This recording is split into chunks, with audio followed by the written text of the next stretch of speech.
After leaving the private room, Sienna Sterling went to the top floor. Back in her private chambers, she finally returned the gentleman's call. "Sir." "Sienna, I heard Ethan Vance stabbed Jason Croft." Sienna said wearily, "It just happened. I'm handling it now." The gentleman's voice was measured. "He dared to make a move in the Red Tower, yet you let him walk away unscathed?" "Ah, Sienna, I know you have a special affection for him, but his repeated disregard for the rules is becoming far too arrogant. If word gets out, people will think that even I am intimidated by the Vance family. That's not good for the reputation and authority of the Red Tower."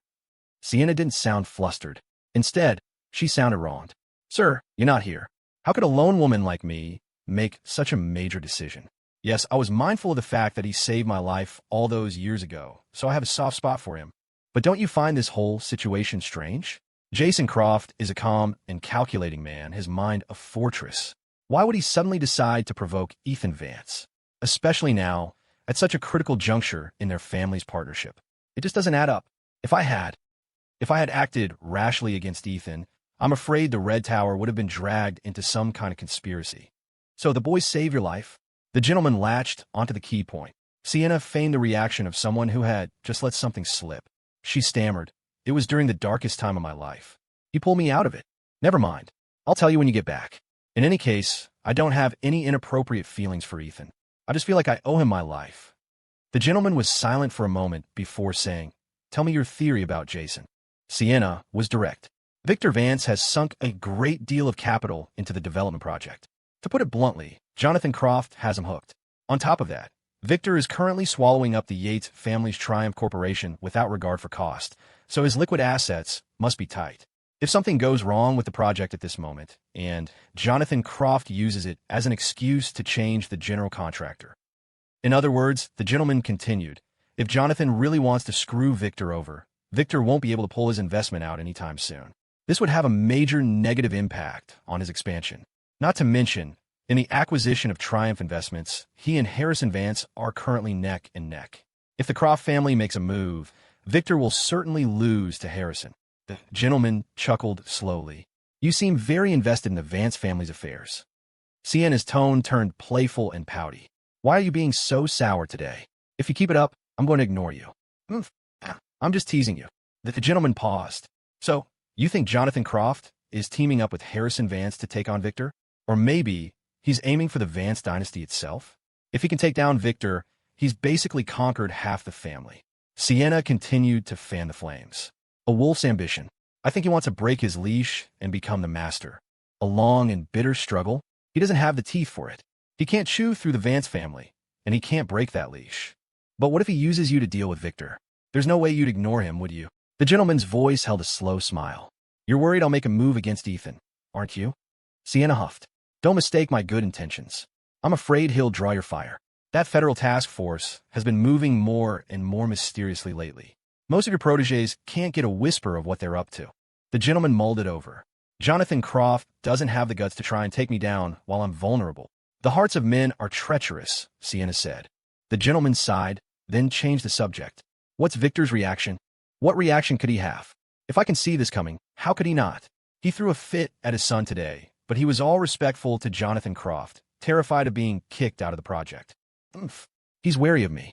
In his eyes, Jonathan Croft doesn't have an ounce of face to give. Let's wait and see. See what these two families do next. As long as Victor doesn't cause trouble, there won't be a problem. You should also go and remind Jonathan Croft to behave himself. I don't want any slip-ups right now. It's about time his old life was put to use." Sienna mused. "Victor only has one path right now. Keep Jonathan stable. Otherwise, my theory might just come true." The gentleman chuckled. "Sienna, you just said, the hearts of men are treacherous. Well, let me tell you something. Jonathan Croft might dare to think about defying me, but Victor Vance truly has the guts to try and take me down. He's too much like a young Theodore Vance, maybe even more ruthless. You need to watch him like a hawk. If he makes any move on this, we need to be prepared." Sienna said, "That's impossible, isn't it?" But deep down, she agreed. If Victor truly wanted to prevent a conflict between the two families, no matter how much he doted on his son, he would never have let Ethan show up at the Red Tower tonight. He could have locked him up, tied him up, or even just given her a heads up, and she would have had an excuse to have security block Ethan at the door. No matter what, tonight's accident should never have happened. She even suspected Victor had deliberately let his son in to start the fight. But picking a fight with the Crofts offered Victor no benefit whatsoever. What was his angle?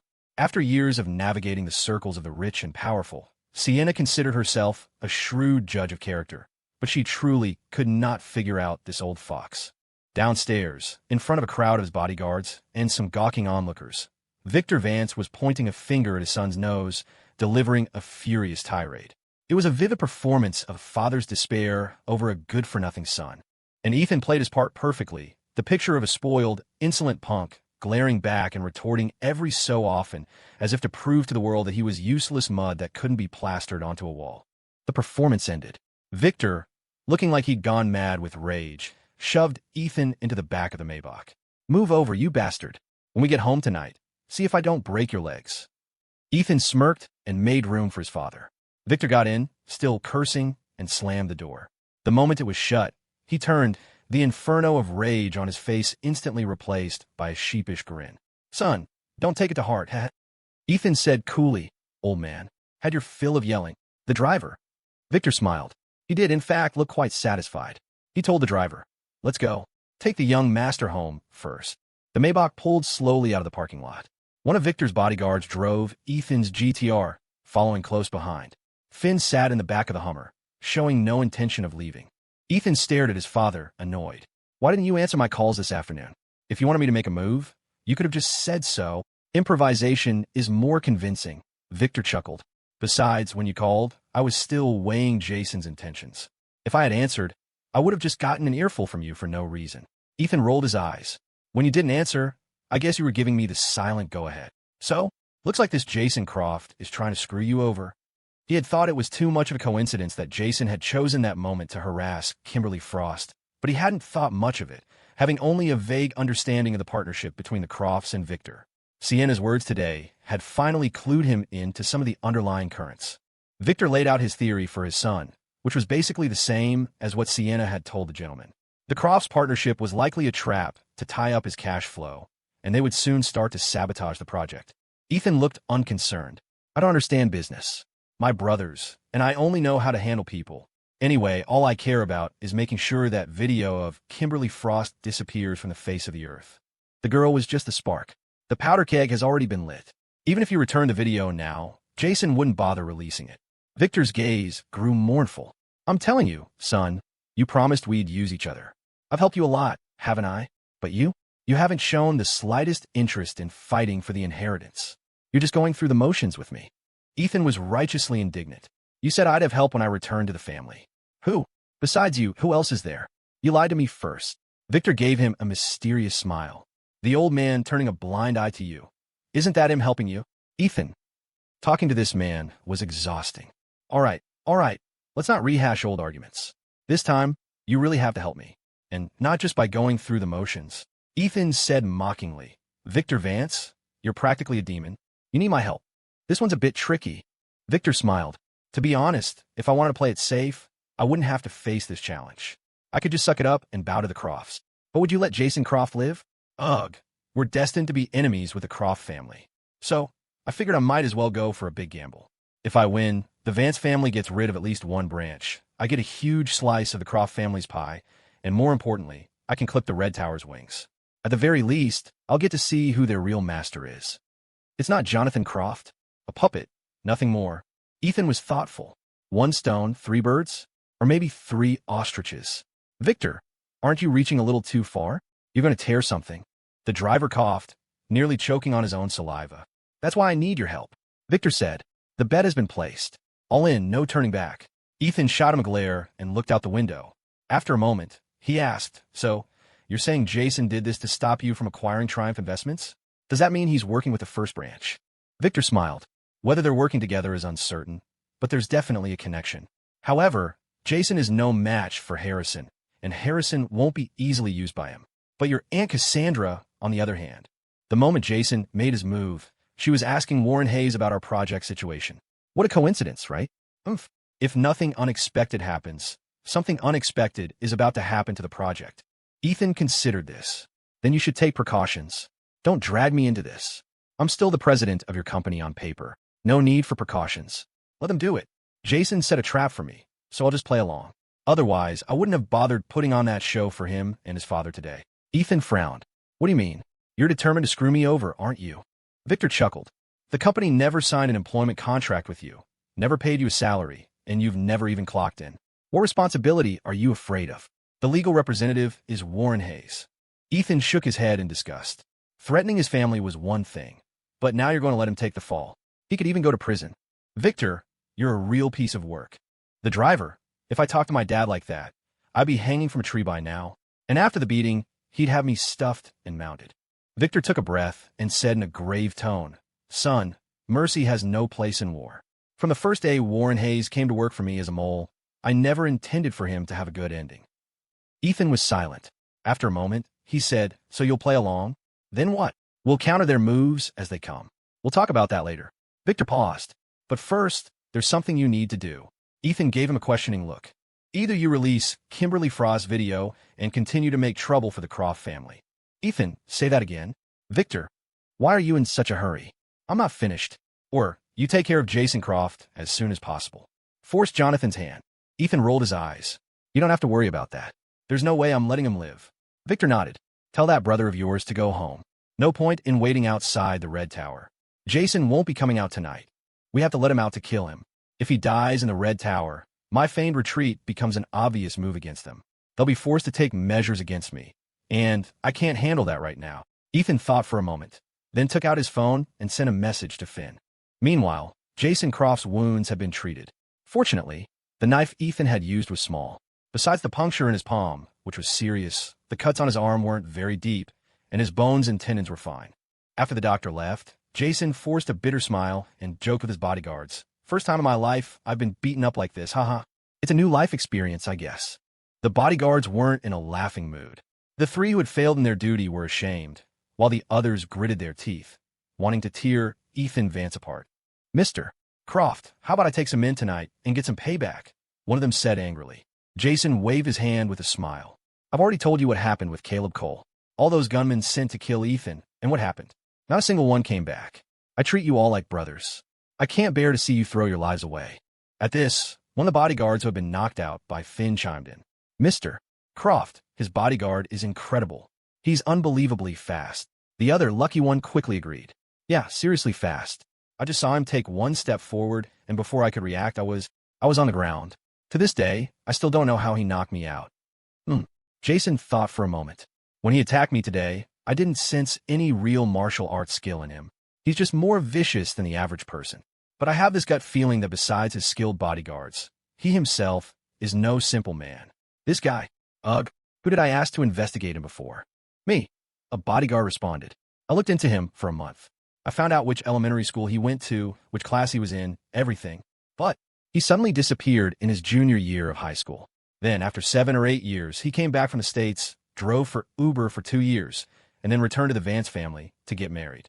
I couldn't find a single thing about those missing 7 or 8 years. Jason was lost in thought, muttering to himself, mysterious. What the hell was this guy doing in America? He acts like some brainless, reckless thug. Hearing this, a bodyguard had an idea. Mr. Croft, why don't we find some people from the streets to get revenge on him tonight? It would also be a good way to test his limits. Jason considered it. That's a good idea. You've always been the one maintaining our underworld connections. Get in touch with them. Get some real, ruthless guys. First, to test his limits. Second, to put more pressure on Victor. He cherishes that son of his so much. If Ethan gets attacked, I don't believe he'll still be able to talk calmly with my father. Ha ha ha. Got it. The bodyguard grinned, pulling out his phone. As he scrolled through his contacts, he said, Mr. Croft, the streets have been a mess lately. A lot of our old contacts have been wiped out by a crew called the East Side Syndicate, but I've recently made a connection with them. These guys are certified psychos. They even hijacked one of Victor Vance's smuggling ships a while back. He finished speaking and dialed the number. In a nightclub, Leo Bishop was sitting at a table, watching Rosie play the piano and sing with a look of pure adoration. His phone vibrated in his pocket. On the second ring, he finally felt it. He glanced at the caller ID and casually answered. Hey, Boss Leo, you busy right now? Yo, my man, been a few days since you came for a drink. Oh, I forgot to tell you, the bar got shut down. I'm in new spot now. Great. I'll definitely come by to show some support another day. Haha. Boss Leo, I'll cut to the chase. I've got a piece of business for you. Wonder if you're interested? Leo Bishop laughed heartily. Lay it on me. Only an idiot turns down money. Tonight, my friend, I'd like to ask you for a favor. To rough up the boss of Elysian Media, Ethan Vance. When it's done, there'll be plenty of cash for you. Who? Leo shot to his feet. The Vance family. Victor Vance's son, Ethan Vance. Leo Bishop. I have a what the absolute fuck moment I would very much like to share. In a city as big as Port Sterling, how did you manage to find me with a goddamn searchlight? The bodyguard got no response for a long moment. He looked at his phone, confused. The call was still connected. Boss Leo? Boss Leo? Are you listening? After a long, stunned silence, Leo Bishop finally came to his senses. His eyes darted around, and he forced an awkward laugh. Brother, that's the Vance family. What beef do you have with them? Aren't you being a little too bold? The bodyguard tried to provoke him. Is Boss Leo afraid of the Vances? Your East Side syndicate has practically swept the entire Port Sterling underworld. No reason to be scared of them, right? Leo laughed. Brother, I won't lie to you. A while back, I stupidly hijacked a smuggling ship, not knowing it was Victor Vance's. A few days later, that old bastard sent a whole crew to trash my bar. Caused me a lot of damages. In that case, the bodyguard pressed, shouldn't you be looking to settle the score? Leo sounded hesitant. The Vance family is really not to be messed with. Just the illegitimate son of the family. If you're willing to help me out, Boss Leo, I'll transfer you $400,000 right now to show my sincerity. Let's call it $500,000. Leo thought for a moment. But he's Victor Vance's only son. The bodyguard was a little disappointed. He didn't expect the East Side syndicate to be scared of trouble. Just as he was about to needle him again, he heard Leo add, "You'll have to add more." After negotiating the price, Leo Bishop immediately called Ethan. At that moment, Ethan had just been dropped off at the entrance to his apartment complex. Seeing Leo's call, he told the driver to stop, then got out and answered. "Boss, we got a live one." "A live one? What?" Ethan was puzzled. "What's the big deal that's got you so worked up?" Leo was laughing so hard he could barely breathe. "Some big dummy is paying me $1 million to take someone out." Ethan pursed his lips. $1 million is a huge score for you now? What's got you so excited? No, it's... Ha ha ha. Leo roared with laughter for a moment, then said, "Do you know who he wants me to hit?" Ethan, unconcerned, glanced at a nearby cake shop that was about to close. He started walking towards it and asked casually, "Who?" "The young master of the Vance family." "Me?" Ethan stopped short, surprised for a second, then continued walking, unable to hold back a laugh himself. "I'm only worth $1 million. Who hired you?" Leo laughed. "A friend from the streets. I've looked into him before. His background seems to be with the Croft family's company. Works as a bodyguard for their young master. The guy started with an offer of $500,000. I told him to double it, and he didn't even blink. So yeah, I pretty much figured it out. It's the Crofts wanted to make a move on you. So, what's the plan? You want me to take the money and go burn their house down tonight?" Even if Leo hadn't said it, Ethan would have guessed it was Jason Croft behind this. "Boss Leo, you took the money. You can't just not do the job. How are you supposed to maintain your reputation on the streets after that?" Leo's laughter became a bit awkward. "This is basically free money falling from the sky. It'd be a waste not to take it, huh? Paying someone to beat up themselves, isn't that hilarious?" "No. If you're in the game, you play by the rules," Ethan said with a smile. "How about this? When you have time, we'll schedule a fight." Leo's laughter died instantly. "Boss, you can't be serious." "Ethan, wait for my call." He paused, then added, "And remember to wear a bulletproof vest." A chill ran down Leo's spine. "Boss, are you for real?" "Hello, boss." Staring at the disconnected call, Leo swallowed hard. He muttered with a pained expression, "When a pie falls from the sky, you really can get your head smashed in." On the other end, Ethan walked into the cake shop. Just after buying a cake, he got a call from Isabel. "Wifey, miss me." "Isabel, what are you doing?" "Buying some feed for my little piggy at home." Isabel was silent. Ethan was confused. "What's wrong?" "Isabel, I'm watching a pig-by-pig feed." Ethan whipped around. Isabel was standing at the shop entrance, a joyful smile on her lips. Behind her, by the curb, Benny sat in the driver's seat of the G-Wagon, grinning foolishly at his boss. Ethan shot him a look, signaling him to head home, then walked out of the shop with the cake. Isabel came forward to meet him. The moment Ethan stepped out, she threw herself into his arms. Ethan was pleasantly surprised, but then he caught the faint scent of alcohol. "Wifey, you been drinking?" Ethan asked softly, stroking her back. Isabel looked up at him. Under the lights, her stunning face was tinged with a faint blush. "Ethan, I missed you." The simple, sincere words made Ethan feel like he was melting. Looking at his tipsy wife, The tenderness in his eyes seemed to overflow, and his heart fluttered. He gently pecked her on the forehead, his voice alluring. "Call me hubby." Isabel lowered her head, burying her face in his chest. "You're shameless," she mumbled. The ripples in Ethan's heart turned into waves. He held the soft, warm beauty in his arms tightly, about to say something that would make her blush, when he suddenly felt a gaze on him from the side. He turned to look. The female clerk in the cake shop was rolling her eyes so hard they nearly popped out of her head, her face a mask of someone forced to watch a public display of affection. Ethan didn't feel awkward at all. He even said, almost boastfully, "My wife." The clerk. "What is wrong with you?" The next moment, as if dealt a critical blow, she gritted her teeth as she watched Ethan lift Isabel into his arms and stroll casually toward the complex gate. "Put me down. This is so embarrassing." Isabel's tipsy state had a cute charm to it. Her eyes were hazy and shy as she stared at Ethan's face, a tide of spring building within them. Her face grew redder. It was a sensual look Ethan had never seen before, utterly captivating. Carrying someone else's wife is embarrassing. "I'm doing this openly and honestly," Ethan laughed. Isabel's lips curved into a smile. She bit her lower lip gently, still gazing at her man with those bewitching eyes, as if she couldn't bear to blink. "Fess up. Why were you drinking? Who were you with?" "If you don't confess, I'm going to have to give you a spanking," Ethan said, feigning seriousness. Isabel leaned gently on his shoulder, her tone suddenly somber. "I was in a bad mood today, so I had a few drinks with Zoe." "Ethan, Kimberly's life. Why is it so hard?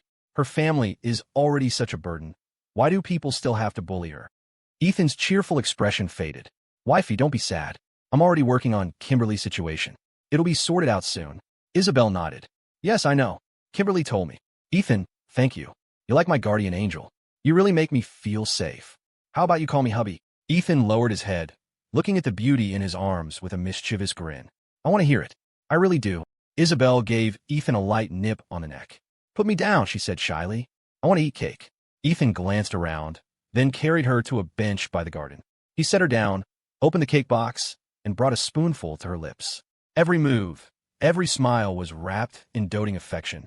Isabel took a bite, her shy and joyful expression like that of a girl on her first date. Under the bright moonlight, an effortless romance unfolded, and the intense feelings between them grew wildly. Soon, half the cake was gone. Isabel had a little cream on the corner of her lips. She giggled. "You should have some too. Don't just feed me." "Okay." Ethan put the cake down, as if he had been waiting for those words for a long time. His hands eagerly cupped Isabel's face. After pecking the cream from her lips, he kissed her deeply. Isabel instinctively closed her eyes, her arms wrapping around Ethan's waist. Her breathing grew rapid as she responded to his kiss, tentatively at first, then with an awkward clumsiness. Her cheeks burned. After a few moments of passionate kissing, the beautiful woman's body slowly stiffened. Her hands, clasped behind Ethan's back, suddenly tightened, and her delicate brows furrowed slightly. Just as one of Ethan's hands slid up her slender waist, Isabel abruptly pushed him away. Her eyes were filled with guilt. She lowered her head and mumbled, Your hands are getting naughty again." Ethan was left wanting more. Well, it's probably a man's factory setting. Isabel bit her lip.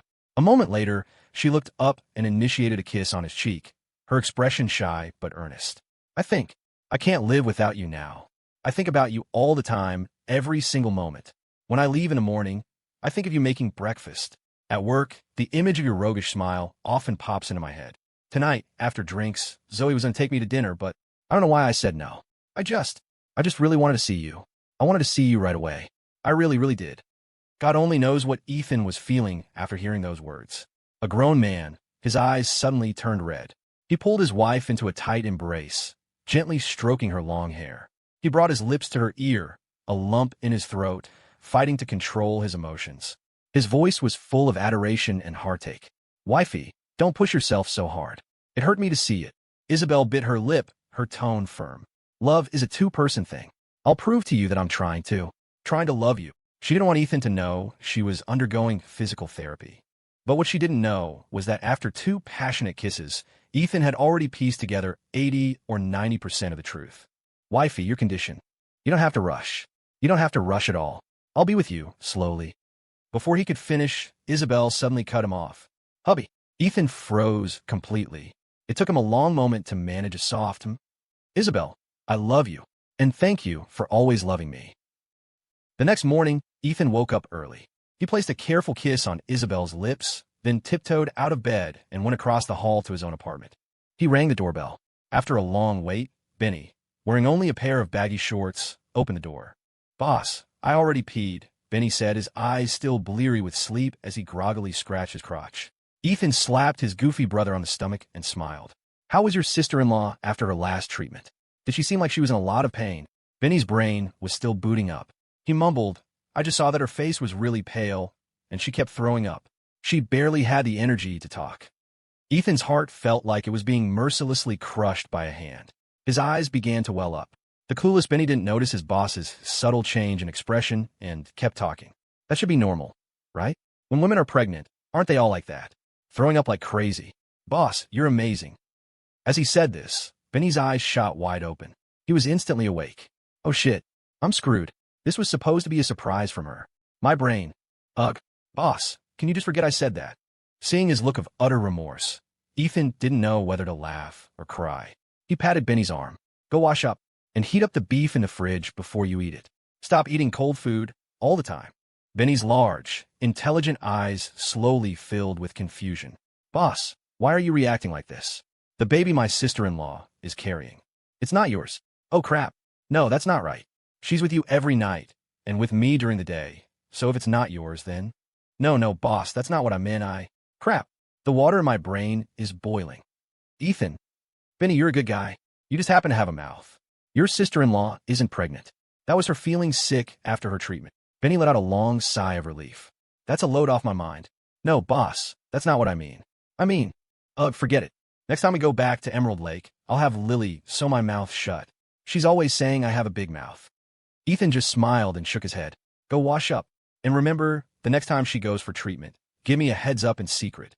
Benny, back in Isabel's apartment, Ethan's expression was grave as he quietly started preparing breakfast in the kitchen. A little while later, Isabel woke up.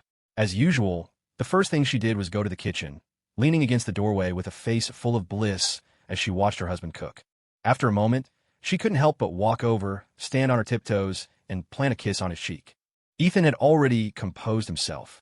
He teased, "My princess, last night a little drunken kitten confessed to me and even called me hubby. Do you remember?" Isabel's face flushed. She gave him a light tap on the chest and turned to go wash up, but Ethan suddenly wrapped his arms around her from behind. "Wifey," Ethan said, but didn't continue. He knew that if he brought it all out into the open, his stubborn wife might not listen, and she certainly wouldn't admit it. After a moment, he gently nibbled on her earlobe and said, "I love you." Isabel's body relaxed. She leaned back against Ethan's embrace, her eyes filled with emotion.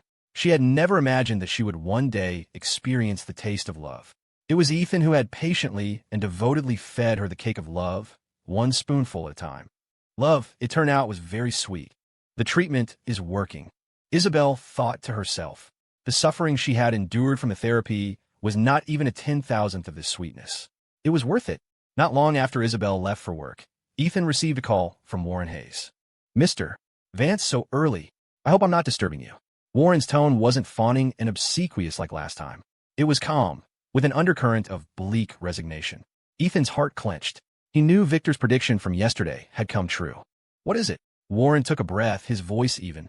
At 4 this morning, the hazardous materials warehouse at the project site exploded, causing a massive fire. There was also a partial leak of toxic gases. The current count is 2 warehouse managers and 1 worker dead on the scene. The financial losses are still being assessed, and the cause of the accident is under investigation.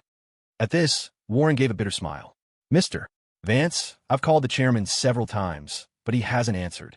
So I called you. To be honest, I know what my ending is. I've known for a long time. I've been waiting for this day. The funny thing is, the second branch didn't even give me a heads up." "Huh." Ethan frowned. "Are you sure this was the second branch's doing?" Warren didn't answer the question. He knew Victor was crystal clear on the matter. He answered indirectly, "Mr. Vance, I understand the chairman's intentions now.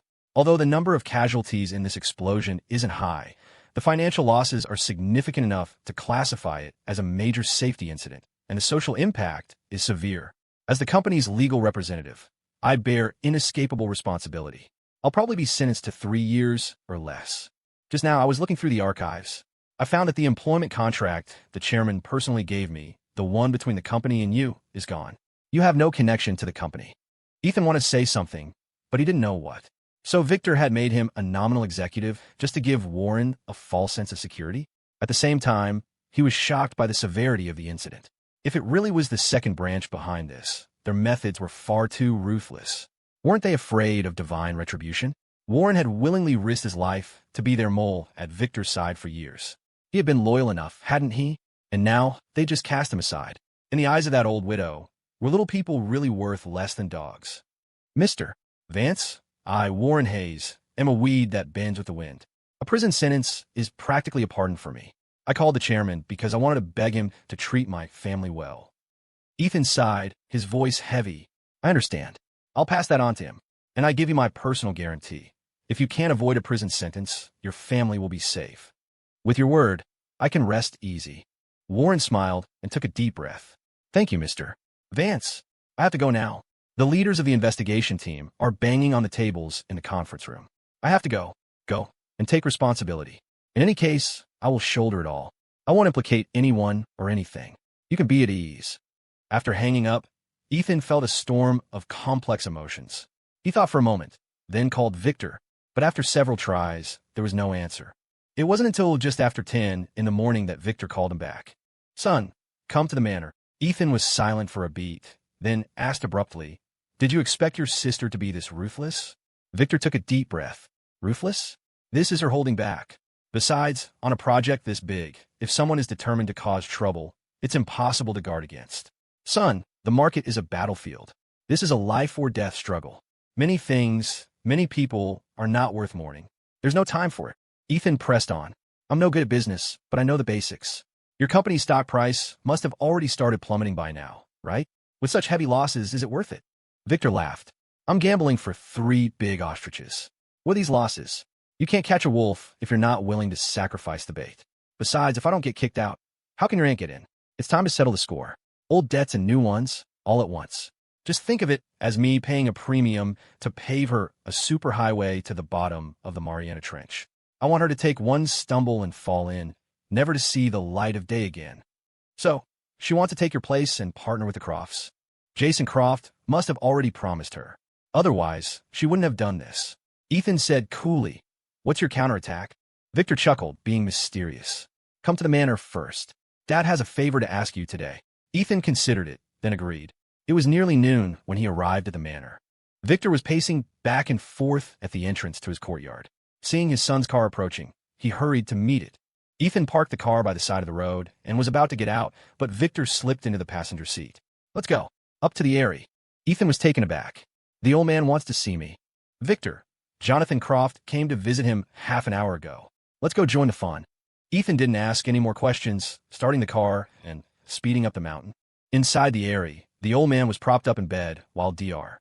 Linus Hayes methodically performed his routine checkup. Jonathan Croft stood respectfully outside the bedroom door, making small talk with the old butler, Mr. Watkins, to make the esteemed president of the Port Sterling Chamber of Commerce wait for half an hour. Not even daring to sit in the reception hall was a display of power that likely only Theodore Vance could command in the entire Port Sterling business world. A short while later, Dr. Hayes finished his examination and bent over a nearby table to make notes. Only then did Theodore call Jonathan Croft in. Mr. Vance, have you been well lately? Jonathan entered the room with an eager expression, his back slightly bent in a show of utmost concern. Looking at your complexion, you're truly in high spirits, as hale and hearty as ever. The old man smiled slowly. I'll take that as a good omen. I've been recuperating quite well lately. Of course, I couldn't have done it without Dr. Hayes's meticulous care. Jonathan turned to Dr. Hayes at the table and lavished him with praise. Dr. Hayes, so young and accomplished, truly a talent one can only hope to find. I've often heard that many of the elite's intractable illnesses are cured with just a few of your herbal remedies and acupuncture sessions. You can even use toxins as medicine. You're truly a modern-day Hippocrates. A pair of sacred hands is far more effective than any of that Western medical equipment. Dr. Hayes didn't even look at him, continuing to write his notes. Neither traditional nor Western medicine is superior, he said coolly. One must take the best of both and discard the worst, combining them to treat patients more effectively. Jonathan was left feeling rather awkward. He only knew that this Dr.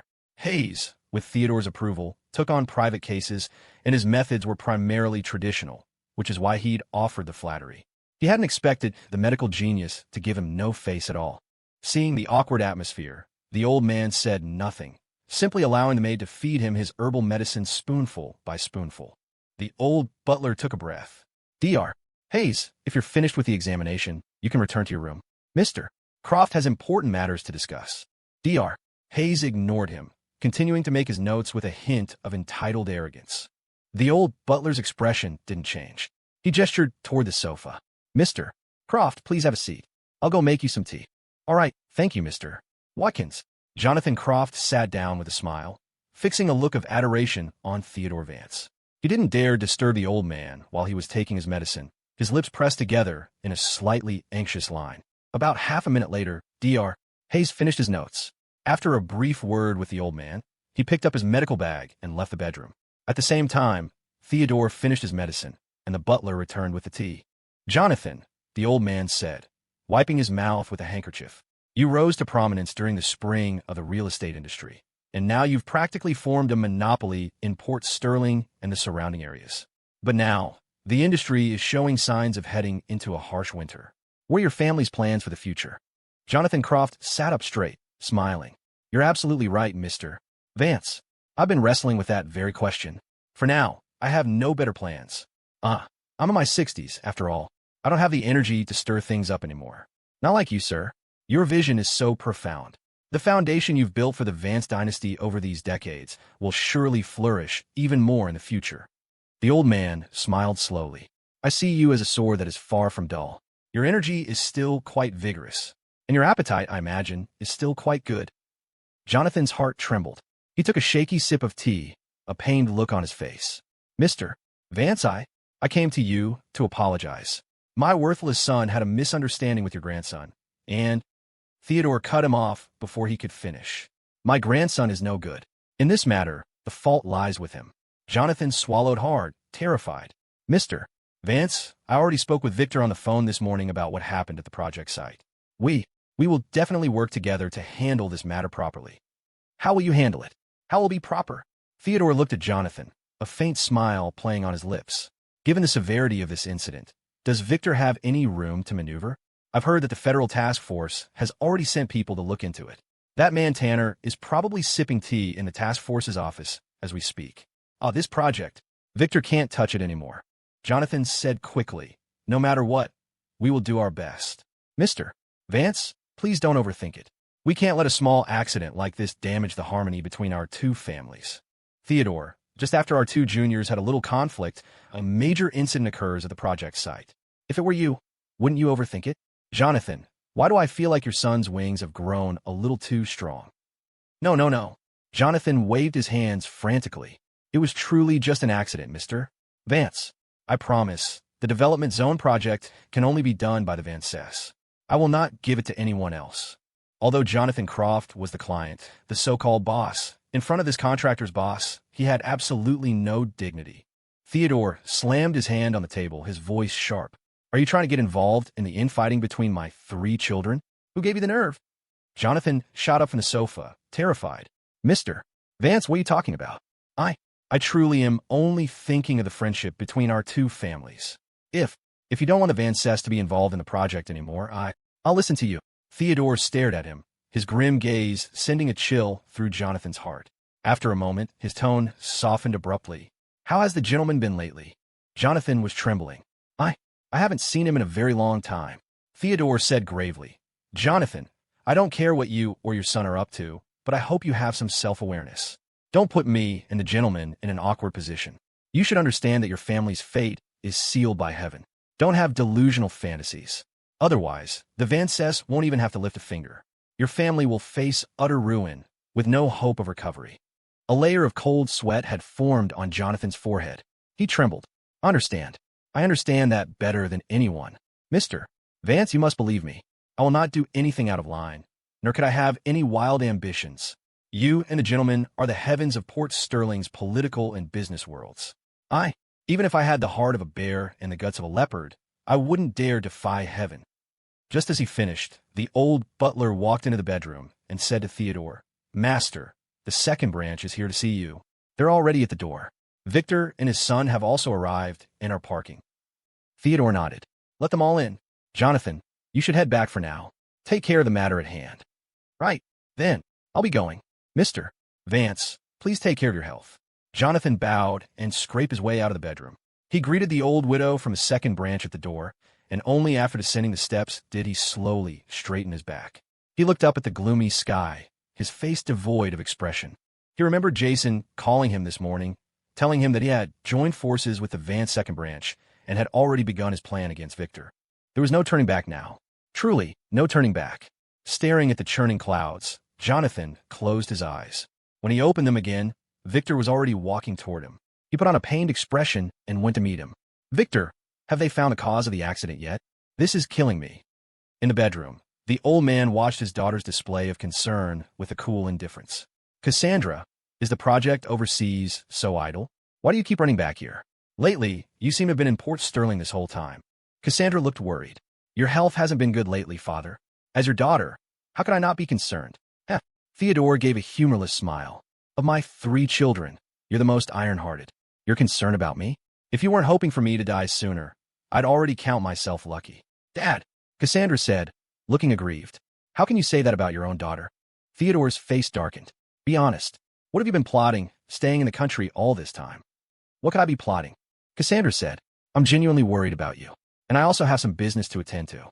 I've restructured the board of directors of my company and some subsidiary frameworks. But speaking of plotting, I did have a fresh idea this morning. Dad, you must know by now that Victor's project has run into some trouble. Based on the current situation, he definitely can't continue with it. Why don't you give me a chance? My construction company is also a top-tier firm, more than capable. After all, we should keep in the family." Theodore didn't expose her, just smiled slowly and said cryptically, "Cassandra, that project overseas is very profitable. Why don't you go settle down there for good? Learn from your older brother. He's already vacationing in Hawaii." "Dad, what do you mean by that?" Cassandra frowned, displeased. "I've just made sweeping reforms in my company, and you want me to leave? How?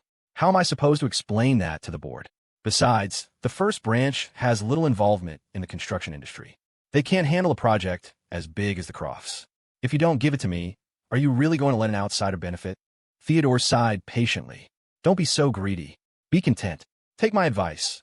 Take your children and go live a good life abroad." "No." Cassandra's attitude was firm. "You have to at least give me a reason. My company has been developing very well in recent years. Why should I leave? Dad, I'm determined to do this project. Even if you don't let me, I'll find a way to get the contract myself." Theodore sighed again, a hint of disappointment in his voice. "Your wings have grown strong. This old tree can't hold you anymore. Cassandra, can you really want to fight against your brother?" Cassandra's eyes widened, her face full of grievance. "Dad, are you saying I was behind his project's accident? I swear to God, how could I do something like that? Yes, we've never gotten along, but at the end of the day, he's still my brother. Besides, you need evidence for everything, right? If you can prove it was me, I'll buy a plane ticket and leave without another word." With that, Cassandra sat down on the edge of the bed, her expression pleading, her tone softening considerably. "Dad, Victor is out of the picture. There's no turning back for him. This project has to be mine." Theodore closed his eyes and was silent for a long time. He said coolly, "I can't control you anymore. Do whatever you want. But let me give you a fair warning. If you get into trouble, I won't use the family's main funds to bail you out like I used to. And I certainly won't use this old face of mine to beg for help on your behalf." Cassandra was adamant. "Dad, don't worry. My company's funds are more than sufficient. There won't be any problems." Theodore's face grew darker. "Remember this. I really will not give you another cent." The old man's tone sounded like a warning, but also seemed to carry a hint of a reminder. However, it was unclear if Cassandra caught the nuance. She just nodded repeatedly, swearing she would never need his help. Theodore closed his eyes. A moment later, his cloudy eyes opened and fixed on his daughter. "You know," he said grimly, "what I cannot tolerate most is a family member colluding with outsiders to go against our own. I'm not dead yet." Cassandra's expression was sincere. "Dad, it really wasn't me. I swear." A complex look flickered in Theodore's eyes. He said no more. Some people were beyond saving. Outside, Victor and Jonathan Croft were still discussing the safety incident. Ethan leaned boredly against a pillar on the veranda, waiting for his father. Dr. Hayes stood at the door of the medical room, his back against the wall. He shot Ethan a glare, then took out a pack of Winston's and lit one. Ethan casually pulled out his own pack of premium cigarettes, stuck one in his mouth, and had just lit it when Harrison, with Chase in tow, walked into the courtyard. After greeting Victor and Jonathan, he went straight to Ethan. "Ethan, a word." Ethan took a drag from his cigarette and pointed at Chase. "Was it you who sent him to bail out Danny Chum before?" Harrison smiled faintly. "Can we speak in private?" Ethan considered it, then followed Harrison around the corner. Chase looked at Dr. Hayes and grinned, but the doctor ignored him completely. A short while later, Victor had dismissed Jonathan Croft. He turned to look for his son, but didn't see him. Instead, his eyes met Cassandra's as she walked out of the bedroom. "Victor, you came to see Dad, too?" Cassandra was acting very affectionate, like the gentlest of older sisters. Victor gave a smile that didn't reach his eyes. "What? Did you think I came to see you?" he said coldly. Cassandra shook her head and said no more. She slowly descended the stone steps. As she passed Victor, she paused, the corners of her lips twitching upward, then walked away. Victor stared at her back, his eyes flickering, and let out a silent sigh. A moment later, Ethan came back from around the corner, his face unreadable. He snapped his fingers at Victor. "Let's go. Time to see the old man." When they entered the bedroom, the sight of the father-son duo made Theodore let out a heavy sigh. "Are you two trying to poke a hole in the sky?" he raged. Ethan, who had been about to get on his knees and go through the apology routine, was taken aback by the old man's directness and was momentarily at a loss for words. Victor looked like he'd just lost his puppy. "Dad, it's obvious someone is stirring up trouble. Aren't you going to do something about it?" The old man's eyes widened. "When it comes to stirring up trouble, who can compare to you?" "Huh, Victor, you're in your 50s. Where do you get all this energy to scheme and plot? The Triumph Corporation business isn't even finished, and now you're starting more chaos. Are you in such a hurry? The Croft family, do you think you can just take them on? Or are you planning to take down the Red Tower at the same time?" "You, cough." The old man was so angry he started coughing, clutching his chest. Ethan hurried over and gently rubbed his grandfather's chest. "Calm down. Don't get yourself worked up to death. It's not worth it for this unfilial son of yours." After a coughing fit and a sip of tea, the old man glared at his young grandson. "And you knew it was a trap, but you walked right into it? Are you that stupid? Huh? Are you too determined to ruin this family for me?" Ethan pointed at his father. "Talk to him. It has nothing to do with me. I was just delivering justice." Victor gave a dry laugh. "Dad, no matter how you look at it, it's others who are targeting me. And yet, you're blaming me?" Theodore took a deep breath, pointing a trembling finger at Victor. You, cough. Are you trying to force me out of retirement? Huh? That old man at the Red Tower, is he someone you can touch?" Victor looked confused. "Dad, what are you talking about? I don't understand." Theodore was so angry he laughed. "You don't understand?" Victor looked aggrieved. "Dad, the situation is clear now. The Crofts are definitely coming after me. Am I supposed to just take it? Just because he's got the master of the Red Tower backing him? Don't I have you, my own father, backing me? I'm not afraid of him. You like playing dumb?" Theodore stared at his younger son, then sneered. "Then keep playing dumb. Heh, this matter still has room for de-escalation. Your exit from the project is a done deal. Just lay low and behave yourself. I will not allow the Van Cess and the Red Tower to go to war." Victor pouted. "I can listen to you, but will the Crofts listen to you? Will they listen to the Red Tower? If they were going to listen, he wouldn't have set a trap for Ethan in the first place." Theodore's breathing grew heavy. After a long silence, he said coldly, "Just behave yourself. Hand over the power you hold for now. Learn from your older brother. Go on vacation overseas for a few days and clear your head." Ethan remained impassive, but his eyes darted to his grandfather. He's really angry this time, trying to strip Victor of his power. Looks like he's planning to pave the way for Harrison. Victor gritted his back teeth, his expression growing solemn. "Old man, this is too unfair to me. Since I was a child, you've always told me to let others have their way. Now, people are shitting and pissing on my neck, and you still want me to yield? You think I don't know you're favoring Cassandra? You've been biased your whole life. Can't you think of me for once? Even just this once?" Faced with his younger son's hysteria, Theodore's eyes were as still as an old well. He pressed his lips together and said nothing. Victor sighed. "It seems you've made up your mind." Theodore remained silent, his gaze locked firmly with Victor's. Victor's gaze grew equally firm. After a moment of silence, he said coolly, "If it has to be this way, then your son will have to rebel." Ethan was suddenly alarmed. He looked at his father, then back at his grandfather, and gave an awkward smile. He pointed at Victor and said to the old man, "You deal with him. It's got nothing to do with me." Hearing his son threaten to rebel, the old man didn't seem particularly enraged. The chill in his eyes just deepened. "This idea of yours isn't a new one," he sneered. Victor's expression was grave. He lowered his head slightly and said in a low voice, "Then haven't you ever wondered why your son has never rebelled before?" Theodore laughed. "Oh, am I supposed to thank you for giving me face?" Victor sighed, his eyes growing moist. "You are, after all, my father. I, Victor Vance, cannot do something so treacherous. But now, I've been pushed to a dead end, and you want to add more fuel to the fire. In that case, you can't blame your son." Theodore stared at his younger son, a strange emotion churning in his cloudy eyes. He remembered when Victor was young, Mr. Watkins had once commented, "Our young master has eyes like torches, an extraordinary presence. He is exceptionally clever, his mind profound. He is decisive and never hesitates. There's an innate pride in his bones. A rare talent, a true titan in the making." How could Theodore not have seen it? That was why he had truly been grooming his younger son as his successor, with strict discipline from childhood. For example, when it came to college, Cassandra was sent to study abroad with family money, living in a mansion and driving luxury cars. But Victor had to rely on his own abilities, going to whichever university he tested into, living in a dorm, and eating in the cafeteria. He even saved up for a month just to buy a beat-up old Schwinn. It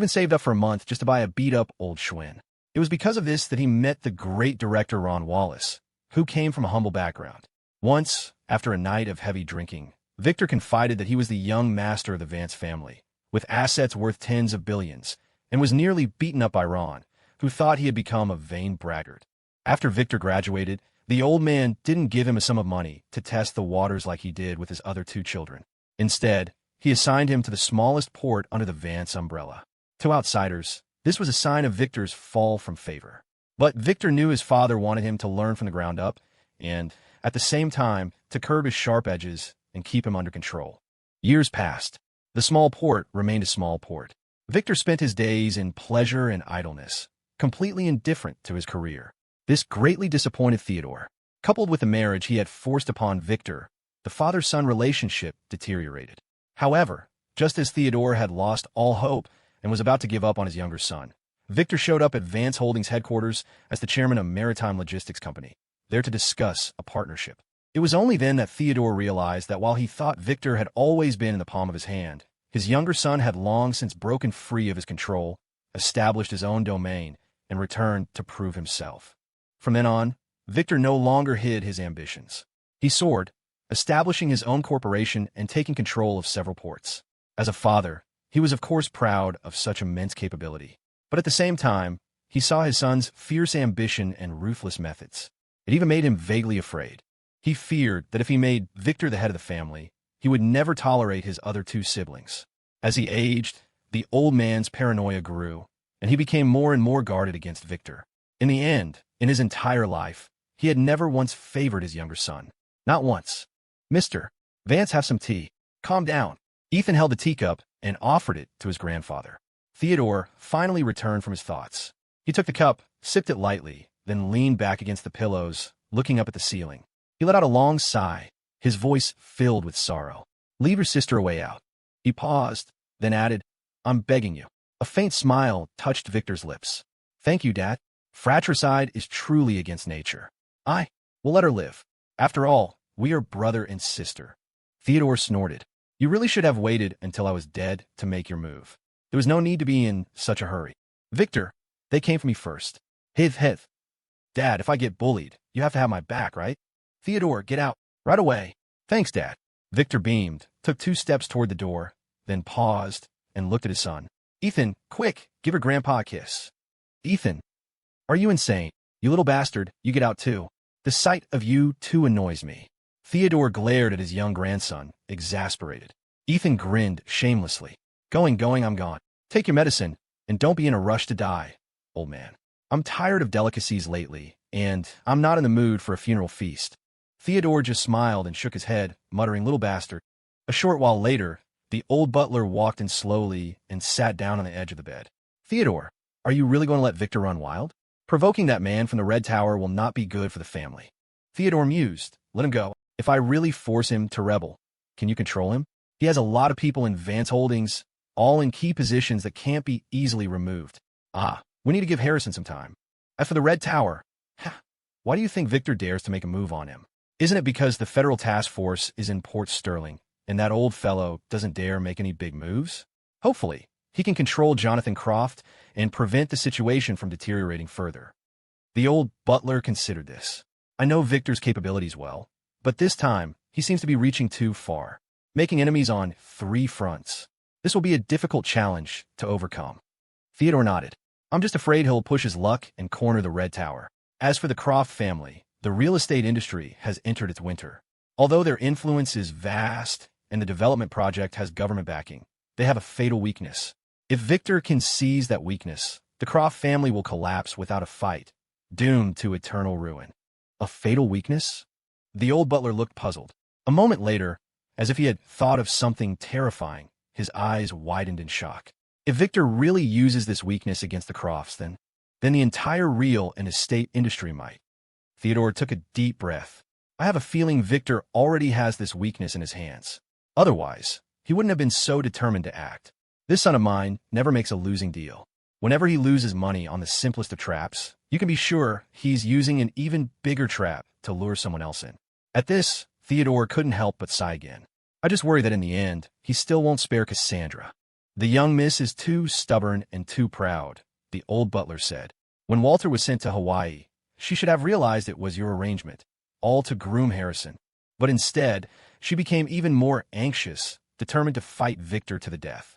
Victor had already let her off the hook once before. This time, I don't know if he'll be so lenient. Theodore snorted. That's not pride, that's stupidity. To this day, she still thinks she's beaten Victor, without even considering that she might have been the one lured into his trap. Ugh, I never should have let her develop on her own. Now, even I can hardly control her. Back in their own courtyard, Victor was all smiles with his son, pouring him tea, serving him water, offering him cigarettes and fruit. He was so obsequious that Ethan felt uneasy. Old rebel, what are you scheming now? Old rebel, what are you scheming now? Hey, what's with the rebel talk? Victor said with a shameless grin. I didn't rebel, did I? It was just a psychological game with your grandfather. And the facts prove that for now, he's still a bit wary of me. Ethan sneered. And what if he hadn't backed down? Victor, then I'd have shown him a real rebellion. The foundation of the Vance family is in my hands. What's there to be afraid of? Worst case, I lose, and you can take care of me in my old age. Ethan snorted. Rebel. Victor. Anyway, I saw exactly how you handle my grandpa. From now on, I'll learn from your example. I'll be sure to piss you off until you drop dead, you old bastard. All right. Why are you always thinking about pissing me off? Victor said, then switched to a fawning smile. Son, Dad has a favor to ask you. You have to promise me. Ethan had a bad feeling. What? He asked suspiciously. Victor didn't beat around the bush. Lend me some money. Ethan was stunned. He stared at his father, wide-eyed. Are you listening to yourself? Huh? You, Victor Vance, a man who makes tens of millions in minutes, asking me for money. Victor said with a thick-skinned grin. Isn't this a critical time? I need a large amount of liquid capital to deal with these 3 ostriches. Ethan nodded. Fine. The card you gave me before has about 100 million left. I'll give it to you later. Victor pouted. Are you trying to get rid of a beggar? From this morning until now, my company's stock has evaporated by several hundred million. Once the news starts reporting it widely, it'll evaporate even faster. Then you should sell it off as soon as possible. Get what you can, Ethan said with a wicked smile. Only an idiot will buy my stock right now. How thick-headed would you have to be? Just as Victor finished speaking, Ron Wallace called. Hey, old Ron. Old Vic. That thing with Kimberly Frost is all settled. Set up a dinner with your son tonight. I need to treat him and apologize before that little bastard gets in a bad mood one day and really does come to wreck my place. Ethan. Yeah, we'll talk this afternoon. I'm busy right now, Victor said, about to hang up. Ron, wait, old Vic. I see your company's stock is still falling. Are you planning something again? Hey, will it fall even further? I'm thinking of buying a few tens of millions worth. Ethan shrugged and muttered. There really are thick-headed people out there. Victor said irritably. Go find somewhere cool to stand and stop bothering me. Ron, whoa, why are you so angry? You didn't really get screwed over, did you?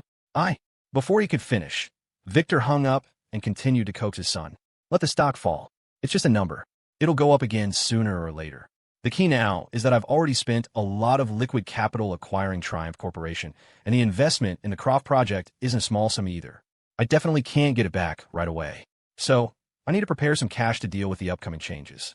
On the other hand, I also need to make sure the acquisition of Triumph Investments is a sure thing. Ethan looked like it had nothing to do with him and replied with 2 words.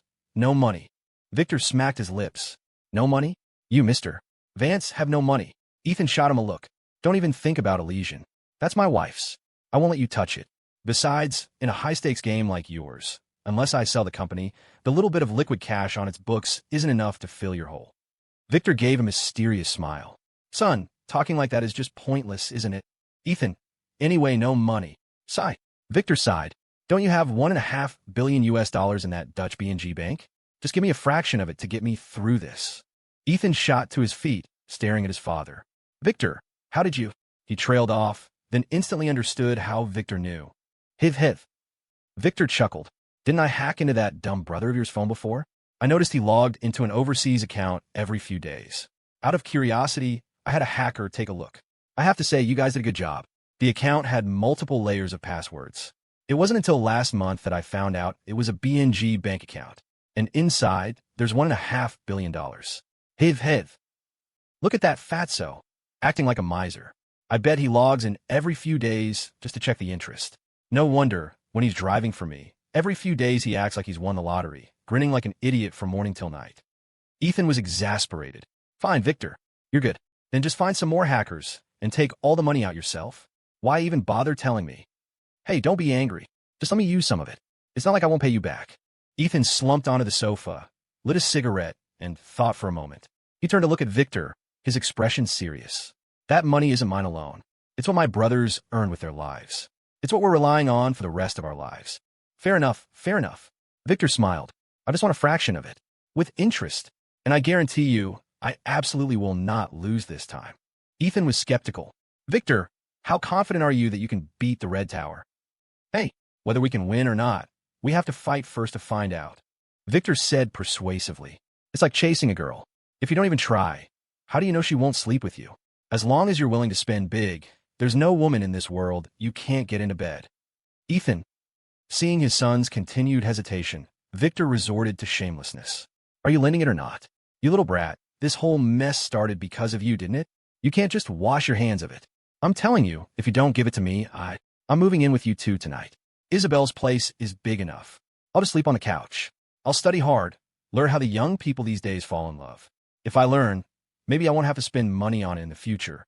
Ethan was completely speechless. He figured that logically and emotionally, he didn't have a leg to stand on. He relented. How much do you need? Victor unhesitatingly held up one hand. Ethan frowned. In your family, a fraction is $500 million US? Victor smiled smugly. For my precious son, isn't it? Ethan took a harsh drag from his cigarette. After a moment of silence, he said, How do I give it to you? A sum this large is a huge problem to move across borders. Besides, you probably don't want anyone else to know about it, right? Victor's spirits instantly lifted. As long as you agree, that's all that matters. As for getting it across the border, as long as the money is used for investment, it's legal. At worst, we pay some taxes. I'll reimburse you later, and I'll be responsible for laundering it back out safely for you.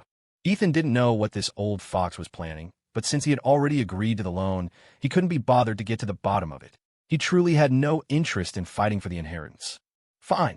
When the time comes, just tell me what to do. But let me give you a fair warning. I'm basically embezzling public funds here. If you can't pay it back, I'm coming to your dad for it. Then it's a deal, Victor said.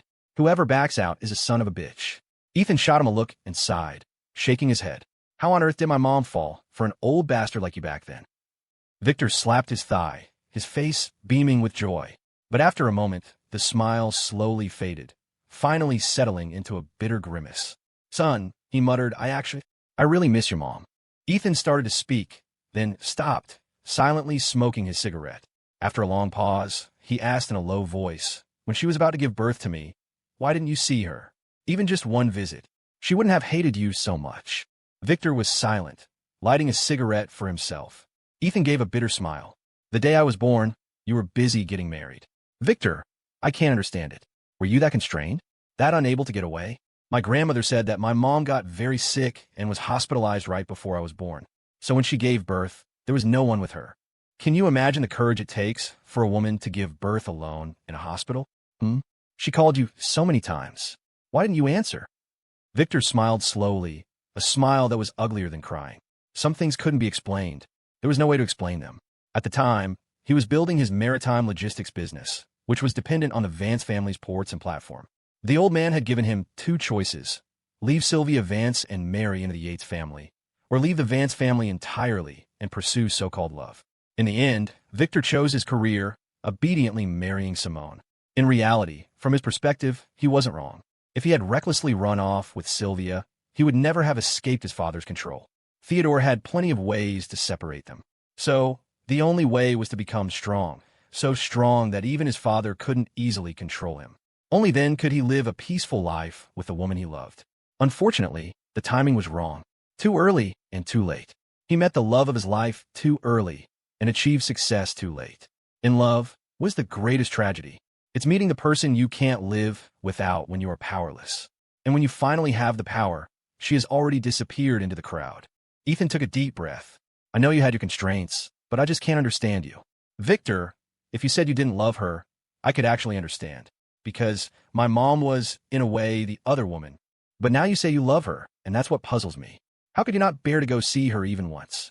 Victor remained silent. After a long, heavy pause, Ethan didn't want to bring up these old wounds anymore. He lit another cigarette and changed the subject. I promised Warren Hayes I'd keep his family safe. That shouldn't be too hard for you, right? Victor nodded. Fair enough, fair enough. You don't bring family into it. Ethan continued. Jason Croft will probably be hiding out at the Red Tower for a while, so you'll have to wait a few days. I'll find a chance to kill him. Don't take too long. If I can't put pressure on Jonathan, this whole sob story of mine will be for nothing. Opportunities are fleeting. Heh. Ethan's lips twitched. What's your hurry? Jason Croft is no pushover. He's already contacted the East Side Syndicate to test my limits. Victor was taken aback, then chuckled. How about you, the big boss, suffer a little for the cause? I can't suffer too much. If I'm easily taken care of by the East Side Syndicate, do you think Jason will believe it? He might even start to suspect my identity within the Syndicate. Victor thought for a moment. If he doesn't die, I'm afraid Jonathan will continue to hide in his shell. If he doesn't want to offend me, he won't let your aunt get involved. This project is a big deal. The city government is paying close attention. In a few days, they'll reopen the bidding. If your aunt doesn't get the contract after the second round of bidding, then this whole show of mine will have been for nothing. Ethan looked at him. Don't worry. He won't live for more than a few days. I guarantee it. Victor naturally believed his son and didn't press the matter further. He changed the subject again. Any leads on the celestial axis? Ethan shook his head, looking troubled. At this point, I'm starting to wonder if they've all turned over a new leaf and become good people. Ugh. I've also been investigating in the business world, but no clues. Victor frowned. What the hell are those bastards up to all day? And who's funding them? Ethan was lost in thought for a moment, then muttered, It couldn't be the Red Tower, could it? Victor shook his head. The master of the Red Tower seems to know the old man. If it were him, given the old man's history with the celestial axis, they wouldn't have been able to coexist peacefully for all these decades. Then we'll just have to wait. Ethan sighed. If you succeed this time, you can kick open the real door to the Red Tower and see what's inside. On my end, I'll have the East Side Syndicate consolidate its power on the streets as soon as possible, getting a grip on every dirty, profitable business there is. At the Red Tower, Sienna Sterling was tearing into Jonathan Croft. Ever since she heard about the project's accident this morning, the beautiful woman's brow had been furrowed. Everything seemed to be developing just as she had predicted. She just didn't know how Victor, now trapped, would manage to turn the tables. And would her dear, big brother Ethan be implicated? After berating Jonathan, Sienna stormed downstairs to find Jason, intending to give him a stern warning. But as she reached his door, she suddenly changed her mind. She paused, looked at the bodyguard at the door, and said, Tell your boss to stay put in the Red Tower. It's best if he doesn't go anywhere. Then she turned and walked away. She knew Jason Croft had to die, but given the current situation, he couldn't die at Ethan's hands. Otherwise, Jonathan would surely ask the gentleman to intervene on his behalf. However, if Jason Croft dared to make a move on her, then the gentleman. At this thought, Sienna's steps became lighter, and her expression instantly changed from cloudy to clear. She muttered to herself, Ethan Vance, oh Ethan Vance, I have really worried myself sick over you. You don't need a reason to fall in love with someone. It's a willingness to give without asking for anything in return. But love is all about timing. A step too early, a step too late, and it won't work. It has to be just right. A few days passed. As evening approached, the muggy weather took a sudden turn.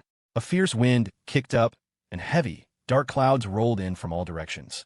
In moments, the oppressive sky was alight with flashes of lightning, and a torrential downpour began.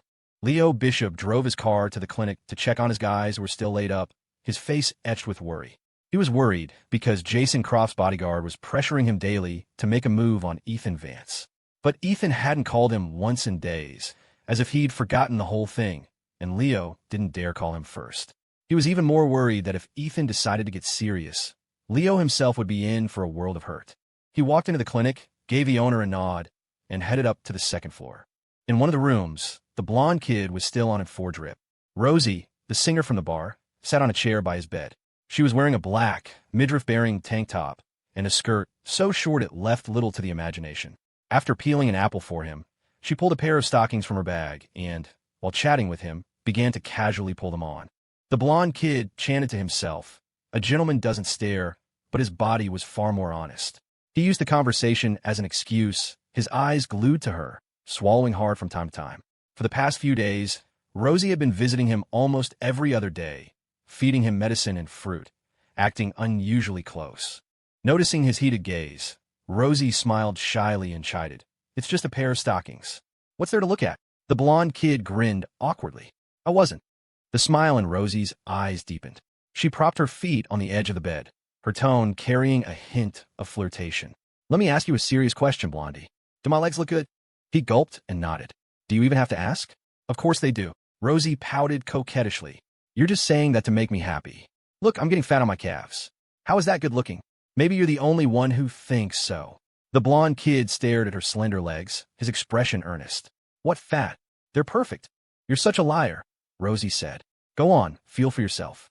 There's plenty of it." He swallowed again, his hand hesitating, not daring to reach out. Rosie whined. "What's with all the shyness between us? You're such a blockhead." The words "between us" sent a jolt through him. He didn't understand what she meant by it. The ambiguity was intoxicating, a fantasy he could get lost in. But in the end, they were just friends who had recently met. Could it be that his act of protecting her had actually won her over? After all, a hero saving a damsel in distress was the oldest trick in the book for capturing a woman's heart. As his imagination ran wild, the urge to reach out and touch her leg became almost unbearable. Just as he slowly raised his hand, the door swung open. It was Leo. Seeing the scene before him, Leo was momentarily stunned, and a flicker of coldness flashed in his eyes. The blonde kid, looking guilty as sin, forced a strained greeting. "Boss, what are you doing here?" Rosie smoothly moved her legs off the bed and stood up, smiling at Leo. "Boss." Leo's smile was stiff, his tone dripping with sarcasm. "What? Not happy to see me?" The blonde kid waved his hands frantically. "Boss, what? What are you talking about?" Leo glanced at Rosie, who avoided his gaze, then turned back to the blonde kid, changing the subject. "Feeling any better today?" The blonde kid nodded. "The wound doesn't hurt as much. I should be able to get out of bed in a couple of days." "Right." Leo paused, then turned to Rosie. "Girl, come back to the bar with me. It's getting late. You need to get ready for your set." "Okay." Rosie smiled faintly, then turned to the blonde kid. "Blondie, I'll come see you another day." Before she could finish, Leo cut in. "You should stay away from places like this. Focus more on your work. We've had a lot of complaints lately. You sing the same few songs every night. There's no novelty." "Oh." Rosie lowered her head, picked up her bag, and started for the door. Leo took off his jacket and draped it over her shoulders, his voice softening. "It's raining and cold outside." Rosie offered a stiff thank you, glanced back timidly at the blonde kid, and walked out. The blonde kid's brow furrowed, a look of humiliation on his face. Leo stared at him for a full 10 seconds before saying in a low voice, "Just focus on getting better." Then he turned and left, his steps heavy.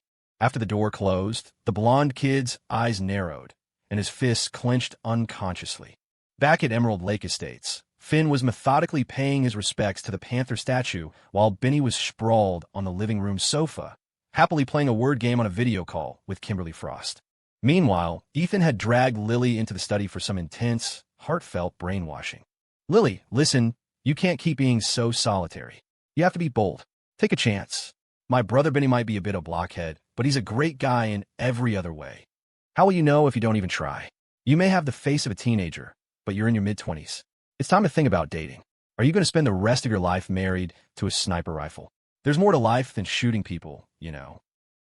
Lily only gave one timid response. "I just like shooting people." I don't like anything else. Ethan felt a headache coming on. Fine. I'll buy you a few boxes of blank cartridges. When you're bored, you can go practice on Benny. Lily's eyes lit up. Really? Ethan was speechless. Lily, shouldn't you be worried that it might hurt him? It's a sniper rifle, not a handgun. Even blanks can sting. Her face fell, the excitement vanishing. Oh, right. Ethan sighed, feeling like he was wasting his breath. Matters of the heart required personal enlightenment. Just as he was about to try a new tactic, a call came in from Victor Vance. Ethan thought for a moment, then said to Lily, "You can go for now, but think about what I said, okay?" Lily quickly got up and left the study, letting out a huge sigh of relief once she was outside. Of all the things her young master had said, the only thing that stuck was blank cartridges. As she walked downstairs, she muttered to herself, "Benny's tough. A handgun probably wouldn't hurt him. Besides, his aim is terrible. I could just say I'm teaching him. It would give me something to do." After Lily left, Ethan answered his father's call. "Son, what are you up to?" "Cultivating my mind and body," Ethan replied dryly. Victor sighed dramatically. The incident at the project site has been ruled an accident. No foul play. The warehouse manager was negligent, and the company had some minor administrative oversights. Normally, those things wouldn't matter, but since this blew up, the investigative team is clinging to every little detail. Looks like Warren Hayes is going to do time, and I'm completely out of the game. Ethan said, "Did you do your own digging?" "I did. Found a few small things." Victor paused, then changed the subject. "The city is pressuring the Croft family to get construction started again. Given what happened, oversight is going to be incredibly strict, so not many companies will be willing to bid. That means the Crofts will have to use an invitational bidding process. The announcement and invitations should be going out soon. Son, your aunt went to see Jonathan Croft twice, but he refused to see her. That old dog is playing it safe." Ethan understood what his father was getting at. "It's coming," he said calmly. "In a day or two." Victor sounded anxious. "I'm drowning in work here, and I can't spare a thought for Jason Croft. Can't you ask Miss Sterling to help you? Get her to lure him out of the Red Tower so you can take him out? That turtle is being too damn cautious." Ethan was exasperated. "You think Jason Croft is a kitten you could just snatch up? And Sienna has never done anything to harm me. In fact, she's given me a green light at the Red Tower every time. If I asked her for a favor like that, do you think her boss would let her off the hook? Oh, that girl is as clever as a monkey. She'd find a way to make it work for everyone. Victor, I'll say it again. I will not use her, and I will not put her at risk. Are you actually falling for her?" Victor scoffed. "She's fine for a fling. She's a stunner, and she could be useful to you." "Go to hell," Ethan snapped. "I'm not as depraved as you are. Just wait. It'll be a day or two." Victor's tone turned placating. All right. Just make sure you finish him off. We need to put some real pressure on Jonathan Croft." Ethan didn't say another word. He hung up, his eyes thoughtful. A moment later, he made a call. Not long after, Benny called him. "Boss, Isabel is going for her treatment." A tremor went through Ethan. He hurried downstairs, took Finn with him, and raced toward Dr. Zoe Russell's clinic. At the Red Tower, Sienna Sterling, dressed in a blue and white cheongsam, sat in a private room on the 4th floor. She held a slender woman's cigarette between her fingers, her arms crossed as she gazed thoughtfully out the window. Beside her, a young woman held a small vial of clear liquid, adding a few drops to each dish on the table. "It's done, sister," the young woman said. Sienna glanced at the food, a small smile playing on her lips. "Go get him." The woman nodded, then hesitated. "Sister, the bodyguards are in the next room. The moment you shout, we'll rush in and riddle him with bullets." Sienna just smiled. "Go." Outside, the rain intensified. A few minutes later, the young woman brought Jason Croft to the room. His bodyguards remained outside the door. "Ms. Sterling, you were looking for me." Jason's face was pale and sickly. He stood hunched over, not daring to sit. Sienna gestured to the chair opposite her with her chin. After taking a drag from her cigarette, she said coolly, "You're a hard man to get a hold of, Mr. Croft. I've been trying to invite you for days." Jason forced a strained smile. "I've been injured, and I caught a bad cold. It's been a struggle just to get out of bed." "Oh," Sienna's tone was mocking. "So your cold is better today?" "A little, but I'm still not feeling well." "Ms. Sterling, was there something you needed?" Sienna picked up her chopsticks, took a bite of food, and said, "I just wanted to ask what you've been thinking about these past few days." Jason looked completely bewildered. What? What would I be thinking about?" "Just hoping to recover quickly so I can get back to work." Sienna ate another bite. "You're not thinking about getting revenge on Mr. Vance?" Jason gave a bitter laugh. "Of course I am, but his father is Victor Vance. I just have to swallow my pride and take it. Heh. Sienna smiled, her eyes fixed on Jason. She suddenly changed the subject. Victor Vance being kicked out of the project. Was that your doing? Jason frowned, his face a mask of grievance. The whole incident was strange, I know. And I know you suspect me, since I have a grudge with Ethan. But that project belongs to my family. Why would I do something that hurts myself just to spite him? Sienna snorted and took another bite. You should eat, too. Don't just sit there. Jason didn't touch his chopsticks. I ate this afternoon. Unfazed, Sienna ate another mouthful and warned, this matter is over. I hope you'll behave and stop provoking the Vances. Otherwise, you'll bring disaster upon your father. I understand. Jason said obsequiously. Sienna stood up, poured 2 glasses of wine, and swayed over to him, handing him one. You need to understand something. The gentleman hates betrayal more than anything. Jason scrambled to his feet, taking the glass with both hands, but didn't drink. Ms. Sterling, you're really overthinking this. I, Jason Croft, understand the value of staying under a big tree. I would never do anything out of line. Sienna drained her glass in one gulp, then glanced at the glass in his hand. Not giving me face? I'm still injured, Jason demurred. And my cold isn't completely gone. I really can't drink. Heh. Sienna's laugh was cold. I think you've gotten too full of yourself. You're starting to disobey. You won't accept the toast. So you want the punishment instead? Don't think I can't see what you're plotting. Oomph. Daring to scheme against the gentleman himself. You got some nerve. Jason was flustered. Ms. Sterling, what are you talking about? As he spoke, he suddenly swayed, looking dizzy. He reached out to steady himself on the table, accidentally knocking over a bowl. After the sharp crack of the bowl hitting the floor, a knock came from outside. Sir, the doctor is waiting to change your dressing. Your father called to urge you to return to your room. Jason clutched his forehead, his gaze hazy as he looked at Sienna. Ms. Sterling, I'm so sorry. This cold, it's really hitting me hard. I've been dizzy all day. I'll go get my dressing changed. Once I'm rested, I'll come back and apologize properly. Sienna stared hard into his eyes, but she had no choice but to let him go. Get out. The moment Jason Croft left the room, Sienna rushed into the bathroom, stuck 2 fingers down her throat, and forced herself to vomit. The young woman had laced the food with a hallucinogen that also acted as an aphrodisiac, designed to take effect in about 5 minutes. If Jason had lost control and so much as touched a finger to her, he would have been a dead man. But Sienna had underestimated him. The man had clearly come prepared. A moment later, the young woman hurried back into the room and ran to the bathroom, feeding Sienna a pill. The drug was already taking effect inside Sienna. She felt dizzy, and her body was burning up. She quickly swallowed the antidote and was helped to a chair. Sister, Jason saw through your plan? The young woman asked, her face full of concern. Sienna clutched her chest, her breathing ragged. She managed a bitter smile. This Croft, he's not easy to deal with. What do we do now? The young woman lamented. You said we had to get rid of him quickly. If he doesn't fall for the trap, we can't just use force. Sienna took a deep breath, then gulped down a cup of tea. After catching her breath, she felt a little better. She frowned. You're right, we can't use force. The gentleman will be displeased. We'll have to think of another way. The young woman pouted and muttered under her breath. That bastard Ethan Vance, what kind of spell has he put on you? Making you protect him like this? Sister, is it worth it? Is it really worth it? A flicker of sorrow appeared in Sienna's eyes, but she smiled faintly. Liking him is my own one-sided affair. There's no worth it or not worth it. You can't blame him for any of this. That bastard, the woman fumed. Ethan Vance is nothing but a bastard. Jason Croft was escorted back to his long-term suite by his bodyguards, looking as if he couldn't manage on his own. The moment the door closed behind him, however, his sickly demeanor vanished. He hadn't known for certain that Sienna planned to harm him, but years of being under the Red Tower's control had made him habitually cautious. Combined with Sienna's blatant favoritism toward Ethan, he knew he had to be on guard. One misstep could cost him his life. Jonathan Croft sat on the sofa, texting someone on his phone. He glanced up as his son entered. What did she say? Jason smiled and sat down opposite his father. Warn me, of course. What else? He paused, then lowered his voice. I have a feeling that bitch is plotting something against me. Jonathan remained impassive. After sending his message, he looked at his son. Then let me give you a warning. Stop stirring up trouble. Victor Vance has been quiet these past few days. I suspect his old man has put him in his place.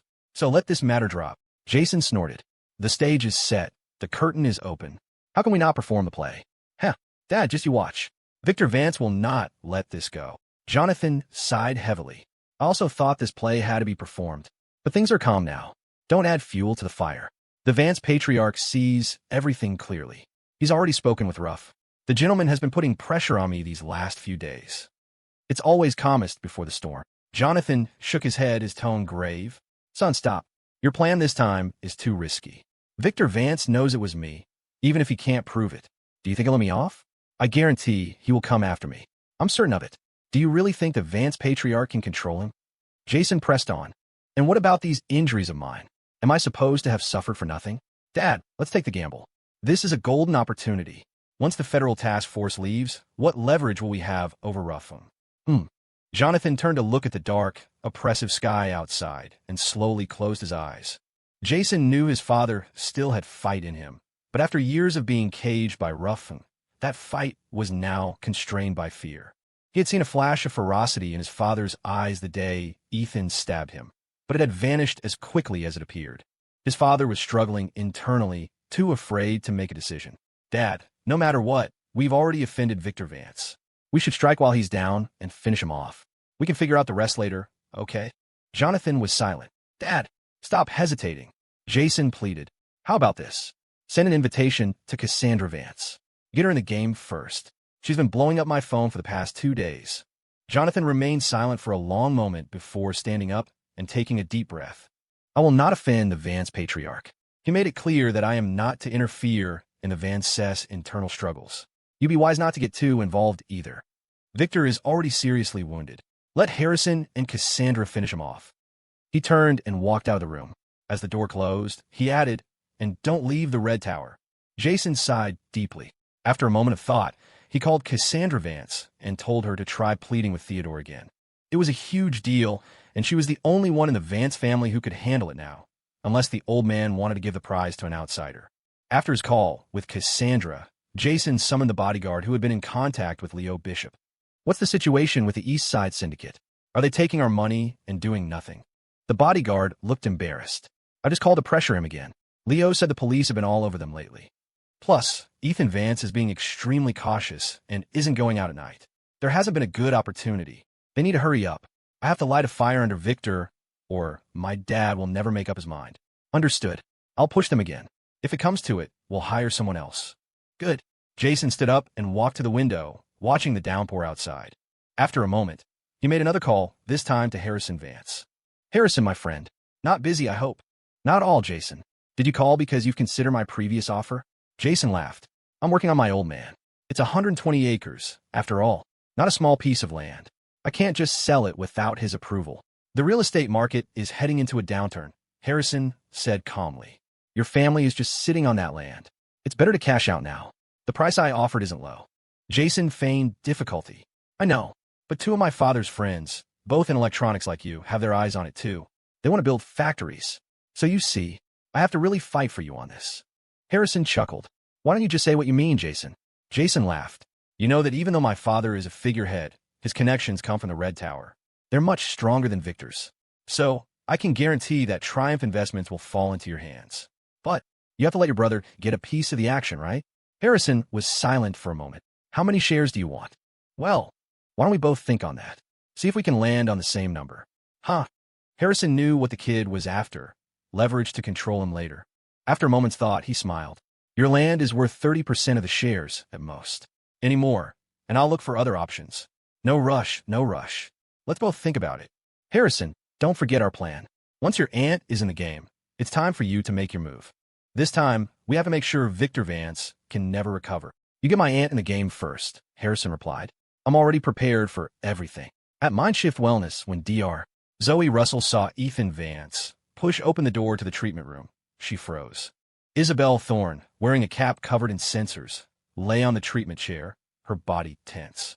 Her consciousness had already sunk into some unknown place. Her eyes were shut tight, her pale face slick with sweat, and she bit down hard on her lip to keep from crying out in pain. Ethan's eyes reddened instantly. His heart felt like it had been torn to shreds. Snapping out of her shock, Zoe looked at him, a storm of emotions in her heart. She shook her head, gesturing that the treatment couldn't be interrupted. Ethan clenched his jaw and stepped into the room, gently closing the door behind him. He took one step forward, then hesitated and pulled back. He leaned against the door, his body rigid and helpless. He couldn't bear to watch his wife suffer like this, yet he couldn't tear his eyes away. For a moment, he was just a lost, helpless boy. Seeing him like this, Zoe couldn't hold back her tears. They streamed down her face as she lowered her head and took Isabel's hand. In the waiting room, Benny was holding the kitten, Finnegan, lifting him up, cooing, and occasionally flicking his little privates.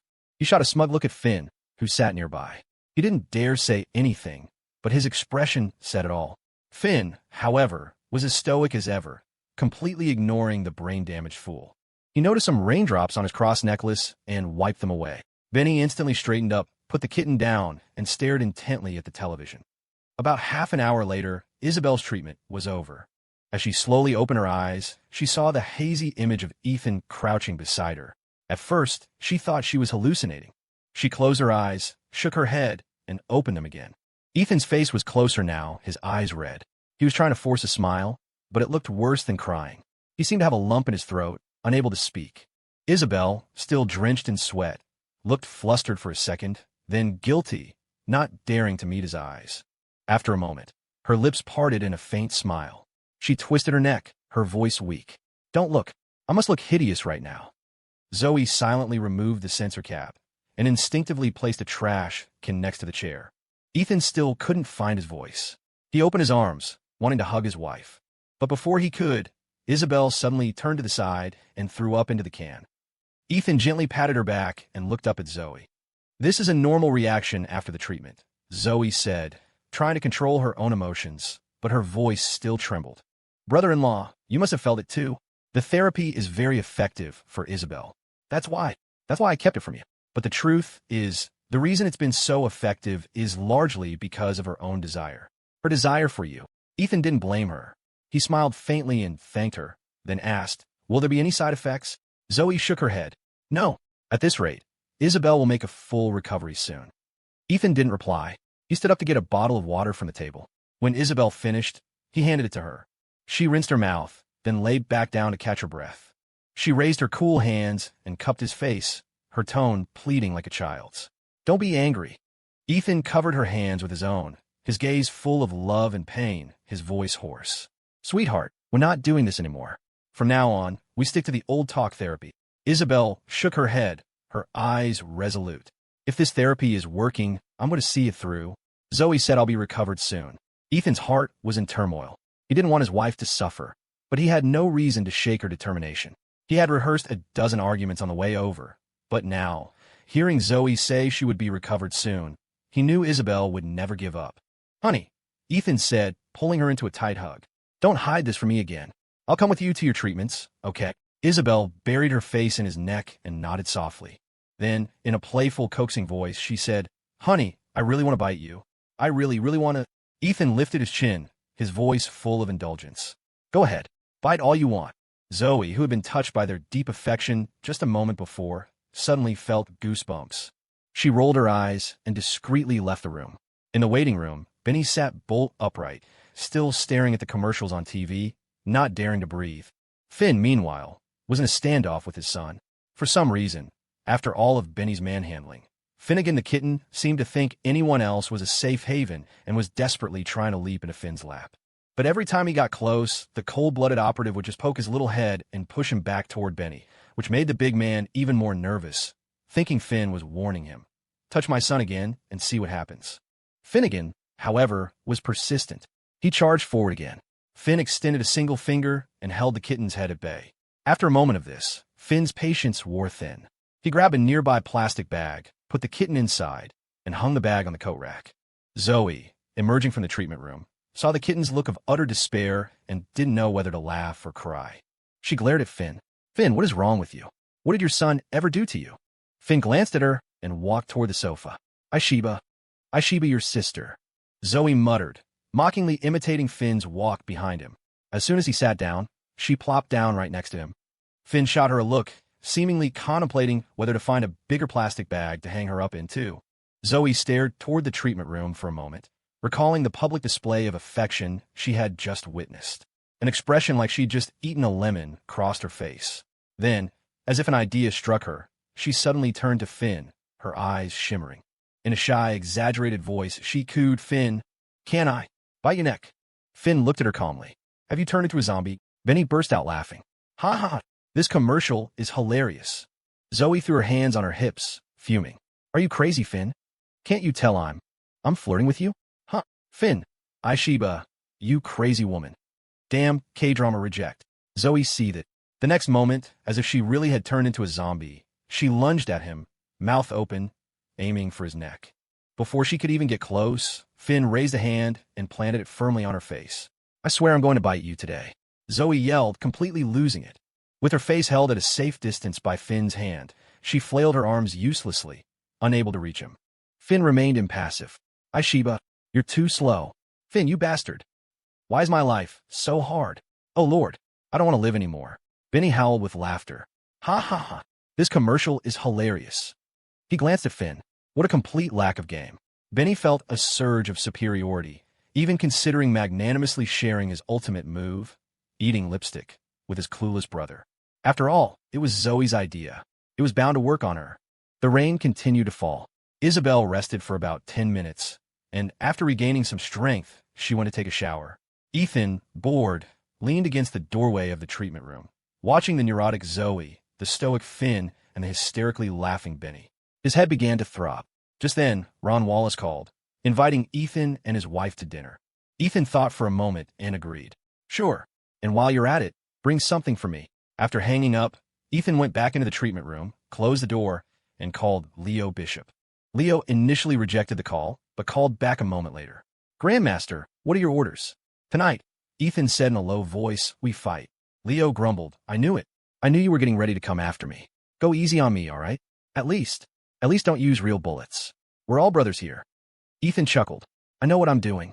Don't worry. Good. Leo paused. By the way, Grandmaster, yesterday my guys got a tip that a new type of drug has hit the streets. I've already got my eyes on a few mules. They're making a deal late tonight. I was planning to hit them then. What time were you thinking for our thing? Let's make it early then, Ethan said. I'll send you the location of a restaurant.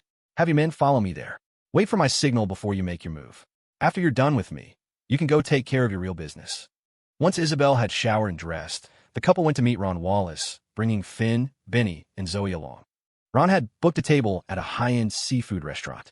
While not top tier, the prices were enough to make an ordinary person balk. He had assumed it would just be Ethan, Isabel, and Kimberly Frost. 4 people, not too expensive. It wasn't until everyone arrived that Ron realized he had severely underestimated the thickness of Ethan's skin, especially when he saw the size of Benny, which made his heart sink. As expected, Benny did not disappoint. He paid no attention to what his boss and the famous director were discussing, nor did he care about the looks he was getting from others. He just ate his fill. He single-handedly polished off 7 or 8 plates of geoduck, which cost over $200 a plate, and even asked for a few doggy bags to pack some large lobsters for Lily. Of course, this amount of money was nothing to Ron Wallace, but he still felt a bit resentful. The original order had come from Victor Vance, and now he was the one having to apologize to Ethan. Being caught between his father and son was truly a difficult position. By the time dinner was over, it was nearly 10 o'clock. Ethan and Isabel got into Benny's car and headed for Phoenix Crest Manor first. Finn dropped off Zoe and then followed them. Upon arriving at the manor, Ethan took a drowsy Isabel to a bedroom. He didn't explain much, just said, Honey, tomorrow's the weekend. Why don't you stay here tonight? I have something to take care of, so I can't stay with you. Isabel was exhausted. The treatments always left her feeling completely drained. She nodded sleepily without asking any questions, just murmuring, Be careful. Ethan gently squeezed her cheek, and, after tucking her in, he went to find Victor. He talked with his father until almost midnight. Glancing at the time, he felt it was about right. He took his 2 brothers and left the mountain. Victor knew his son was about to make a move on Jason Croft, but he couldn't understand why he had waited until tonight. What had he been waiting for all these days? An hour later, at the Red Tower, Jason Croft was in his long-term suite, meticulously reviewing the blueprint he had drawn up himself. The more he thought about it, the more confident he felt. As long as Cassandra Vance entered the game, everything would proceed according to his plan. But for now, his father was unmovable, and Victor Vance had made no moves. Getting Cassandra involved had become a major problem. He had no idea that Victor was actually more worried about this than he was. Just then, a bodyguard brought good news. Mr. Croft, the East Side Syndicate has made its move. Jason was ecstatic. Tell me everything. How did it go? The bodyguard grinned. Ethan Vance had a dinner engagement tonight, and the East Side Syndicate ambushed him on the road. Did they get him? Jason's eyes were filled with anticipation. The bodyguard's smile faltered slightly. According to Leo, Ethan Vance is tougher than he looks, and his 2 bodyguards are no joke. One was the guy who came to the Red Tower before, and the other is a giant with the strength of a bull. The East Side Syndicate sent over 30 men, most of them armed. But Ethan's Hummer is bulletproof. After a fierce firefight, Ethan was only hit twice, probably not fatally. The East Side Syndicate, on the other hand, lost a lot of men. In the end, Ethan got away. Leo and his men chased him, but they didn't dare follow him into the hospital. My source inside the syndicate confirmed it. He saw it with his own eyes. Leo Bishop took him down with a sniper shot from the shadows. Jason was slightly disappointed, but the results seemed to be within his expectations. After the Caleb Shaw incident, he knew Ethan wouldn't be an easy target.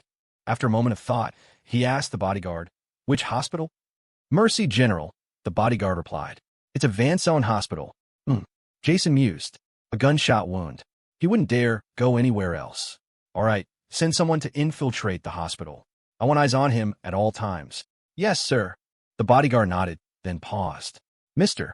Croft, do you think Victor Vance will suspect that we were the ones who sent the East Side Syndicate after his son? After all, the syndicate had a grudge with him before." Jason smiled. "Let me put it this way. Even if we hadn't sent them, he would have connected them to us and come demanding an explanation from my father. He's been quiet lately, probably because his old man reined him in. He's been desperate for an opportunity like this to make a scene. That old fox is at a dead end. If he doesn't stir something up now, he's finished. Besides," he continued, "even if he decides to hold back, my father will have to reconsider his position. By making a move on Ethan, the chance for any reconciliation between my father and Victor is gone. I've just added fuel to my father's fire, given him a push to finally make a decision, bring Cassandra into the game, and use her, the most convenient weapon, to deal with Victor." The bodyguard finally understood. After a few words of flattery, he added cautiously, "Mr. Croft, you still need to be careful. I'm afraid Ethan will retaliate soon. 30 men couldn't take down 3 of them. Even with the armored car, their skills are not to be underestimated." Jason was dismissive. "Then let him go after the East Side Syndicate for revenge." "Huh, and even if he suspects me, so what? I'm staying in the Red Tower, not stepping a foot outside. If he has the guts, let him come looking for me here. I'd welcome it. If he really dares to, I won't even need to set a trap for Ruffum. The gentleman himself will go looking for trouble with the Vances." "Ha ha! Mr. Croft, your foresight is truly brilliant. I am in absolute awe. Ha ha!" Jason was bursting with confidence. "Tell all our men to be on high alert. The storm is about to begin." At 4 in the morning, after robbing the drug traffickers, Leo Bishop and a dozen of his injured men stormed into the clinic. The East Side Syndicate had truly pushed the local drug scene to the brink. After a long drought, the traffickers had finally managed to get a new shipment and were planning to sell it at a high price to make a killing. But the well-informed Leo had swooped in and cleaned them out. Of course, they had fought back desperately, but they were no match for the better-armed and more numerous East Side Syndicate. Not only did they lose their product, but they also lost several men. The syndicate, by contrast, had only lost 3 or 4 men, with about a dozen others suffering various injuries. When they arrived at the clinic, the owner, who had been called ahead, was already prepared and began treating the wounded one by one. Leo, wearing a bulletproof vest, and as the boss, not needing to be on the front lines, was unharmed. After settling his injured men, he went down to the first-floor lobby. He had just poured himself a cup of hot water and sat down on the sofa when, as luck would have it, Rosie walked in, supporting the blonde kid. Seeing Leo, Rosie froze for a second, then smiled naturally and greeted him. "Boss, are you here to see Blondie too?" The blonde kid stood stunned for a long moment, looking guilty and avoiding eye contact as he mumbled, "Boss." The disposable cup in Leo's hand buckled slightly, and hot water spilled onto his fingers. He instinctively let go, and the cup fell to the floor. "Boss, are you okay?" Rosie's face paled. She rushed forward and took his hand, her eyes wide with concern. Leo mumbled a reply, his gaze fixed on the blonde kid. With a humorless smile, he asked, "Brother, where were you headed in the middle of the night?" The blonde kid looked extremely uncomfortable. He opened his mouth to speak, but Rosie cut him off. "I was passing by after work, so I came to see Blondie. He said he was a little hungry and wanted some instant noodles. I was going to buy some for him, but he said he wanted to go for a walk. He's been cooped up in bed for days and felt suffocated. So I was helping him to the 24-hour convenience store next door." Leo's laugh was cold. Such a good appetite. Looks like you're almost healed. The blonde kid knew there was a hidden meaning in his boss's words, and his expression slowly soured. Rosie smiled brightly. The doctor said after one more 4-drip in the morning, Blondie can go home to rest. He's really lucky to be alive. Leo chuckled dryly. Isn't he? All the other brothers are out there risking their lives, and he has someone waiting on him hand and foot. How could he not be lucky? Rosie frowned, her tone scolding. Boss, what are you saying? Before she could finish, the blonde kid couldn't take it anymore. He stared at his boss and said coldly, Boss, I started following you when I was 17. Do you really have to be so sarcastic with me? If you have something to say, just say it to my face. To your face. Leo's tone was even colder. Do some things really need to be said out loud? Do you think it would sound any better? Seeing the two men on the verge of a fight, Rosie fell silent, unsure of how to intervene. The blonde kid gave a bitter laugh. I'm lucky to be alive? You think taking 2 bullets for you is lucky? You're the one who's truly lucky. Leo's eyes turned menacing. He stared at the blonde kid for a moment. What do you mean by that? What do I mean? What could I possibly mean? What do I dare to mean? Well, have the brothers ever not put their lives on the line for you? And you? You wear a bulletproof vest and hide in the back every time, and now you have a nerve to call me lucky? Don't you think you're a joke? As his voice fell, a dozen of the men waiting outside rushed in and surrounded the blonde kid. What? Can't tolerate me anymore? Ha ha. The blonde kid laughed miserably, pointing at the men around him. He demanded of Leo, Leo, how many years have I been with you? How many days have they been with you? And now you have them surround me? My heart, it's turning cold. Leo took a deep breath, his expression growing grim. He waved at the men, signaling for them to back off. Boss, what's wrong with you tonight? You two can't be like this. Rosie pleaded, clutching at Leo's sleeve. Leo pushed her hand away, then gave her a gentle smile before turning back to the blonde kid, the smile instantly vanishing. Brother, you've changed. The blonde kid laughed in disbelief, pointing at himself. I've changed? Ha ha. Boss, you're the one who's changed. Back in the day, we might not have had much, no money, but we were happy. At least we weren't living in constant fear, fighting and killing every day, right? Leo was silent. He had changed a lot. He'd become ruthless, proficient with guns, and had reached a point where seeing millions of dollars felt like seeing a few hundred. To his brothers, beyond being generous with money, there seemed to be little loyalty left, only utility. Material wealth was the fastest way to change a person. The old Leo was a good boss. He wasn't very capable, just a petty thief, but he would have given his life for his brothers. The new Leo was a qualified leader, decisive, ruthless, cunning, and extremely generous. He had built his charisma with cash. The world he now inhabited didn't allow him to live for loyalty alone. The blonde kid continued his tirade. Boss, are we really happy like this? You once told me I was closer to you than a real brother, but now? You can't even take a phone call without hiding it from me. In your eyes, I'm just some backstabbing opportunist, right? You've really changed. Ever since you started working for the grandmaster, you don't even trust me. It's not like I don't know that the grandmaster is. At the mention of the grandmaster, Leo's eyes widened.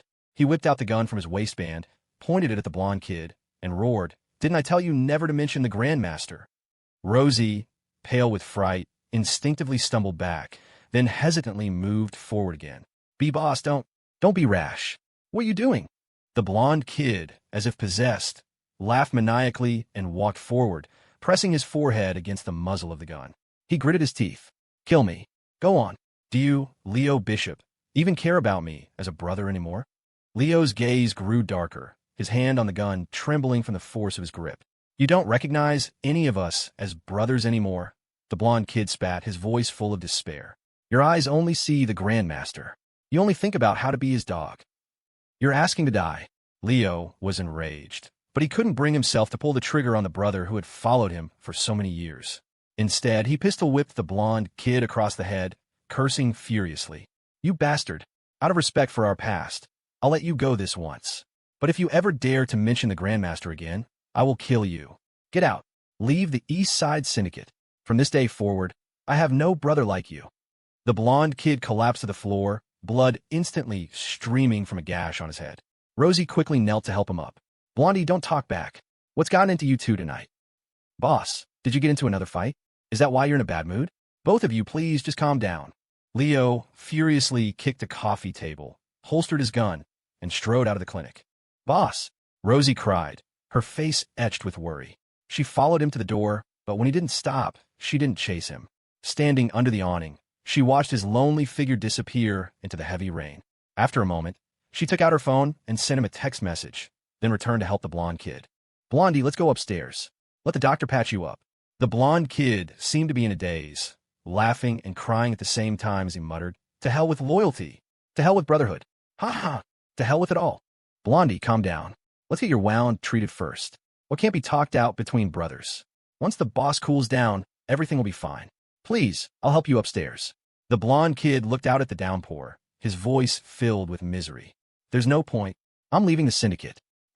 He's changed so much, I don't even recognize him anymore." He tried to walk outside, but his existing injuries combined with the dizzying blow to his head made him stumble after just a few steps. Rosie caught him just in time. "Blondie, don't be like this," Rosie pleaded, her voice choked with tears. "It's all my fault. Let's just get the wound treated first, and then you can decide what to do, okay? I'm begging you." At her repeated pleas, the blonde kid finally relented and let her help him upstairs. Outside, an enraged Leo got into his car. He looked at his phone and saw a message from Rosie. "Are you angry because of me? I just felt like I owed Blondie for protecting me, so I've been visiting him. Boss, please don't overthink it." A small smile touched Leo's lips. A moment later, his expression turned fierce. He said to the man beside him, "Keep an eye on the blonde kid. If he leaves the syndicate without a fuss, let him go. If he tries anything funny." Leo drew a finger across his throat. The man nodded, adding his own 2 cents. "That bastard. He deserves to die for having ideas about your woman." Leo didn't say anything more. He turned to the window, watching the streetlights streak by. His face, reflected in the rain-streaked glass, flickered between light and shadow, his eyes filled with a murderous glint. Meanwhile, the blonde kid's bleeding was temporarily stopped. But with the clinic short-staffed and too many injured men, he had to go back to his room and wait his turn. Rosie sat beside him, her face full of sympathy, constantly trying to comfort him. After a moment, she apologized again. "I'm sorry. It's all my fault. I shouldn't have come to see you." The blonde kid, looking completely defeated, gave a bitter smile. "It's not your fault. Blondie, I'm so sorry. I never thought the boss would treat you like this. Weren't you? Aren't you good brothers? I've heard him say it himself several times that you're closer than a real brother. People change. He has money and power now. What am I to him?" After they had shared their sorrows for a while, Rosie suddenly asked, "Who is this grandmaster you mentioned? I've heard people say that Boss Leo is just a figurehead, that the real leader of the East Side Syndicate is the grandmaster." The blonde kid shook his head and lowered his voice. "Rosie, don't ever mention that name again. It's for your own good." Rosie pouted. "I'm just curious. He must be a big shot, being so mysterious." The blonde kid snorted. "We should never have met him." Rosie blinked innocently. "Who is he?" "Oh, come on. You're making me even more curious." He sighed, pressing his lips together. Rosie pretended to be angry. "Fine, don't tell me. You're just like your boss. Are you afraid I'll go around telling everyone? I'm just a singer at a bar. I have no interest in your business. You don't even trust me. Seriously." The blonde kid was silent for a moment, then smiled faintly. "It's not that I don't trust you. It really is for your own good. I'm not talking to you anymore." Rosie pouted, then grabbed some tissues and went into the bathroom.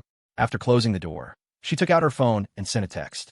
Almost there, outside the clinic across the street in a dark alley, a mysterious man stood under an umbrella, watching the clinic entrance.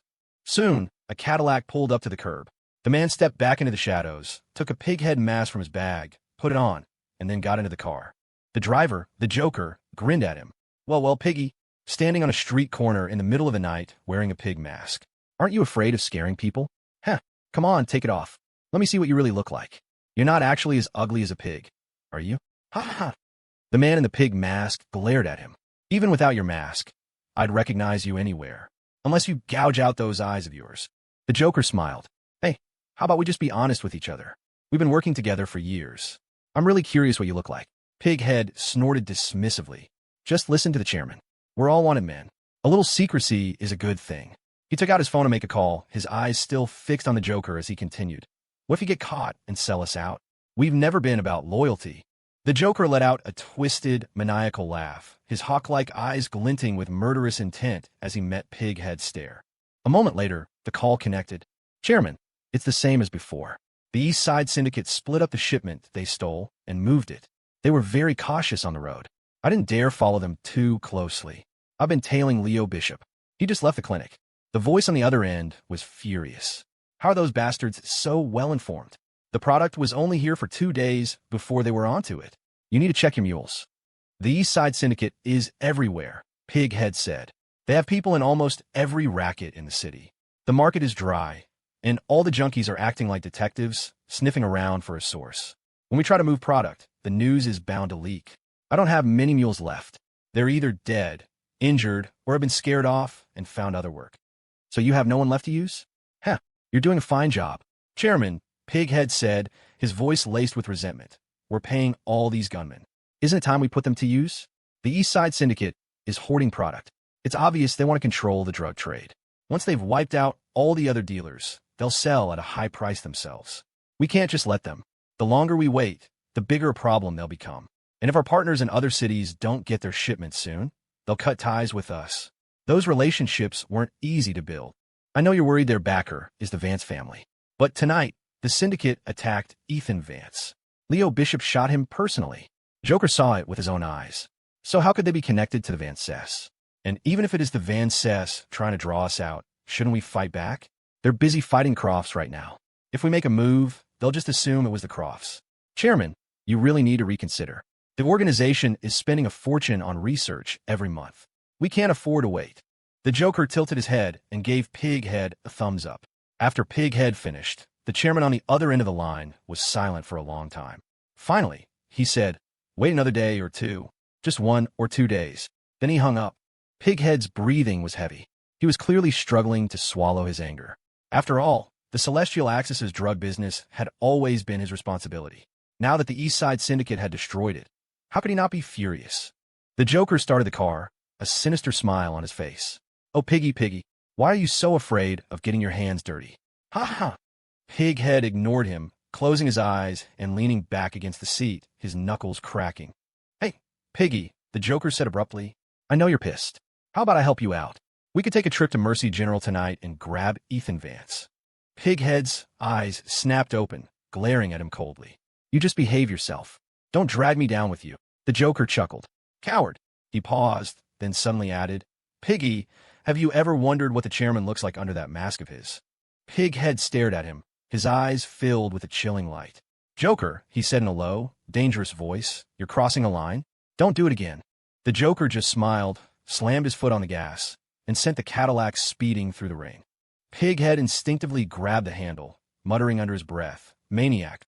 The next morning, at Phoenix Crest Manor, the rain had passed, leaving behind a gentle sun and cool air filled with the fresh, earthy scent of the soil. After breakfast, Isabel Thorne, dressed in a flowing, traditional-style white gown, strolled out into the courtyard. She wandered through the garden, admiring the flowers, then went to the lake to feed the fish. 2 maids followed at a discreet distance, their eyes filled with undisguised envy as they watched their young mistress's graceful figure and stunning beauty. After a while, Isabel took out her phone, debating whether to call Ethan. In the end, she decided against it. She knew her husband must be busy with something important and would come to get her as soon as he was finished. It was better not to disturb him. Just then, Cassandra Vance, from the family's second branch, sauntered down to the lake. She was accompanied by a distinguished-looking middle-aged man, and the two were chatting and laughing. Cassandra happened to look up and spot Isabel. A cunning glint appeared in her eyes, and she started walking toward her. Isabel was still watching the fish and only noticed Cassandra when one of the maids pointed her out. She felt a flash of panic smooth down her white dress and hurried over to greet her. Good morning, Aunt Cassandra. For once, Cassandra wasn't venomous. She beamed. Oh, Ethan is such a lucky man. Just look at her niece-in-law. Even a fairy from heaven couldn't compare to this. The man beside her quickly chimed in with a smile. Fate truly is unfair. The young mistress is not only exquisitely beautiful, but also incredibly accomplished in her career. Talented, beautiful, intelligent, and virtuous. You couldn't find one woman like her in a million. This barrage of compliments made Isabel blush, leaving her awkwardly speechless. The man's name was Sheldon Price, Cassandra's most trusted subordinate and the CEO of her company. While he hadn't accomplished anything particularly noteworthy in business, he was a master of flattery, able to turn every word into a perfectly polished gem. He had truly mastered the art of language. While most male executives found his type annoying, Wealthy women were a different story. As long as they were in a good mood, promotions and raises were guaranteed. In the end, Sheldon owed his success to his silver tongue. Isabel, dear, you're always so busy with work, you don't come to the manor often. Did you come with Ethan to see your father-in-law last night? Cassandra asked, then added with a concerned sigh. Your father-in-law has been in a terrible mood lately. The pressure on him is immense. Isabel offered a polite smile and just mumbled, yes. Although Ethan hadn't warned her, she wasn't foolish. This aunt had never meant well. She wouldn't reveal that Ethan had left her here because he had business to attend to, nor would she engage in further conversation, lest she say something she shouldn't. However, just as she was about to make an excuse to get away from the old witch, Cassandra's next words completely stunned her. Isabel, you look as if you don't know that something happened to Ethan last night. Isabel's mind went blank. When she finally came to her senses, she looked at Cassandra desperately, her voice trembling. Ethan, something happened? Aunt Cassandra, please don't scare me. Cassandra's brow furrowed even more. You poor child. Your father-in-law already went to the Crofts this morning to raise hell. It seems he hasn't had a chance to tell you yet. Last night, Ethan. Last night. She trailed off, as if the words were too difficult to say. Isabel's heart leaped into her throat, and her face turned deathly pale. Aunt Cassandra, what happened to him? AI. Cassandra sighed, her face a perfect mask of sympathy. I only heard rumors. It seems he went down the mountain to handle something urgent and was ambushed by a group of unknown men. They're guessing it was the Crofts. They shot Ethan twice. He's at Mercy General now. I don't even know if he's awake. Isabel was speechless. The phone fell from her hand and clattered on the ground. Isabel, dear, don't worry too much. Ethan has luck on his side. He'll be fine. But Isabel couldn't hear a word Cassandra was saying. She frantically picked up her phone, not even bothering with the pretense of saying goodbye. She turned and ran to the two maids, her voice choked with panic. Please, call the driver for me. I need to go to the hospital. Cassandra wouldn't joke about something like this. And the reason Ethan had left her at the manor last night must have been because he was doing something dangerous. How could she not be terrified? Just as she finished speaking, a Hummer came speeding toward them. Isabel recognized it as one of Ethan's cars, but the license plate was different from the one Finn usually drove. As she wondered, a blond, blue-eyed man leaned out of the driver's window. It was Jax. He shouted, Isabel, then quickly parked the car and walked briskly toward her, his face grim. In truth, he had been on his way to Victor's courtyard to pick her up, but he had spotted her by the lake and turned around. Isabel, come with me, quick. My boss. AI. Jax deliberately glanced at Cassandra behind her, his face a mask of grief. He spoke in a much more fluent, emotionally charged tone than usual. To an outsider, it would have sounded like Ethan was on his deathbed, waiting to see his wife one last time. Seeing his expression, Isabel's already fragile emotions nearly shattered. The world spun, and her legs went weak. The two maids rushed to support her. Isabel, go to the hospital, quickly, and don't worry too much. Mercy General is our family's hospital. The doctors are the best in their fields. Ethan will be fine. Cassandra kept consoling her, her eyes even welling up with tears. She looked for all the world like a deeply concerned aunt. Isabel, Jax gritted his teeth. We need to go now. Isabel, her mind in a fog, stumbled toward the Hummer with Jax. She got in and they drove away, not daring to ask a single question, her tears falling uncontrollably. After Isabel left, the two maids respectfully bid Cassandra farewell and hurried away from the lake. Cassandra turned to face the water, one hand on the railing, the other dabbing at a tear at the corner of her eye. A smile touched her lips. AI, holding back laughter is such hard work. Look, try to tease that little bitch made me cry real tears. Heh. From her reaction, it seems she really has fallen for Ethan Vance, Sheldon Price mused. But I remember you saying she had some kind of aversion to men, that she couldn't even be touched. Cassandra snorted. Bitches are always so dramatic. I just can't stand to see her smile. She looks like a damn fox. Her expression and tone all but screamed jealousy. In this world, few women could genuinely praise another for being younger and more beautiful. Sheldon smiled, his flattery flowing effortlessly. You're being too harsh, Madam Chairman. You can't expect every woman in the world to be like you. A perfect combination of outer beauty and inner brilliance. You, Cassandra laughed, are always so smooth. It must be snowing somewhere, Sheldon said, adjusting the gold-rimmed glasses on his nose. To think that telling the truth is now considered being smooth. I've been wronged more than dough. Cassandra just shook her head, smiling. She knew that this man she trusted with so much responsibility was a master sycophant, but she couldn't help but enjoy it. Flattery was a high art, and Sheldon was a master. He smoothly changed the subject. Was it really Jason Croft who was behind last night's events? Cassandra chuckled. That's not important. What's important is that Victor now believes it was him and is demanding an explanation from Jonathan Croft. Sheldon stepped forward to stand beside her, looking out at the shimmering lake. Victor going to Jonathan for an explanation is likely just a way to get our old chairman's attention, isn't it? I wonder what he's planning to do to make a comeback. My brother's a cunning one. Who knows what he's plotting? Cassandra said. But from what I see, my father won't tear the family apart over him just to fight the Crofts. Victor will probably just demand to get his investment in the project back as soon as possible so he can go all in on Triumph Investments. After all, he's already out of the development project.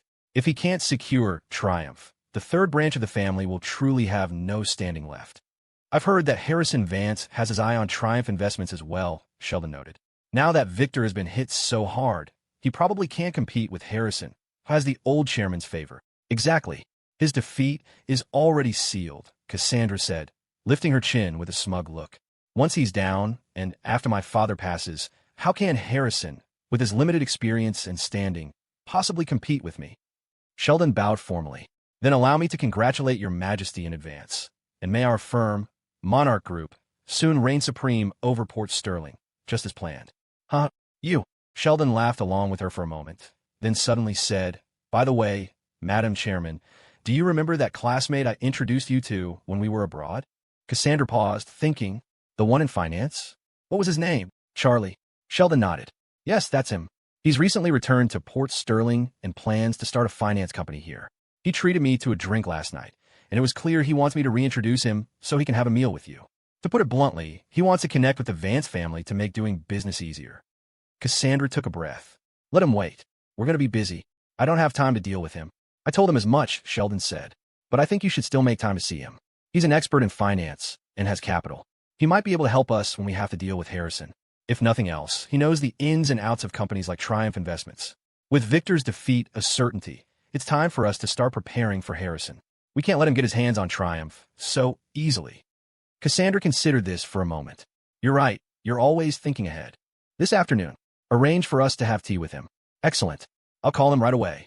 Meanwhile, Jax had brought Isabel to the hospital. The entire way, she had kept her head down, not making a sound, her tears flowing endlessly, dissolving the last of her inner strength. She couldn't imagine what her husband had gone through last night, and she didn't have the courage to ask Jax about Ethan's condition or how badly he was hurt. In truth, she had seen from Jax's face at the manor that it was serious. It was a gunshot wound, after all. 2 of them. So, besides not having the courage, she felt there was no need to ask. She just wanted to get to the hospital as fast as possible and see him with her own eyes. It wasn't that Jax was being cruel by not telling her the truth. The situation forced his hand.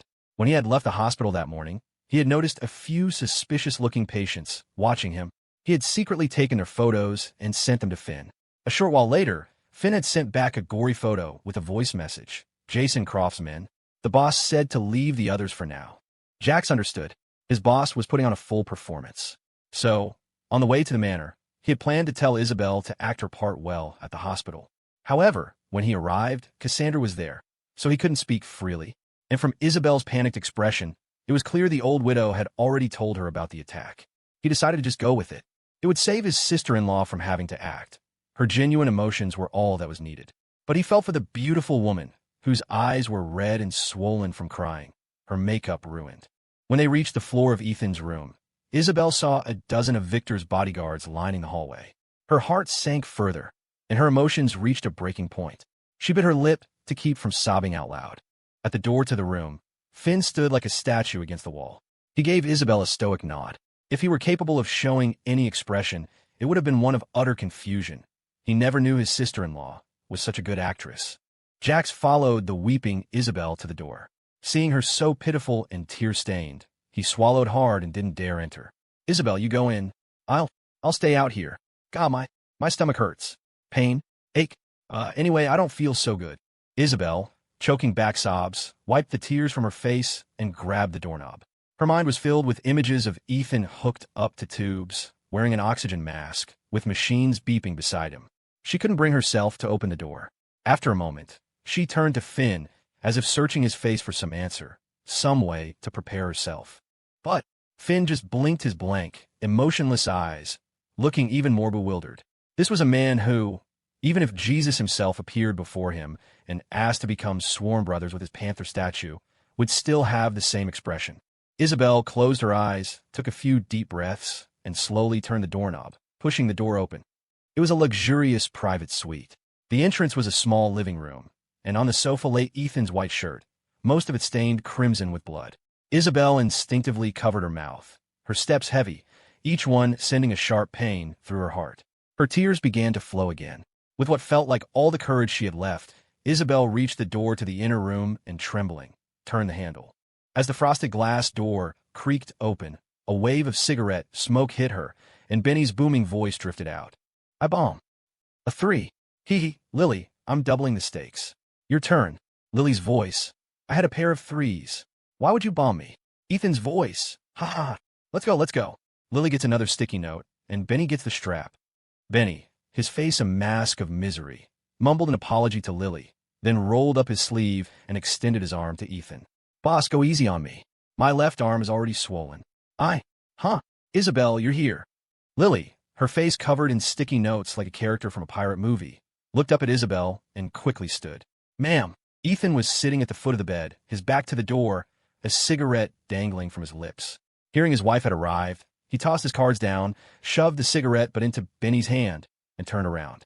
His smile instantly vanished when he saw her tear-streaked, makeup-smudged face. "Honey." Before he could finish, Isabel slapped him. Smack. "Ethan Vance, are you having fun?"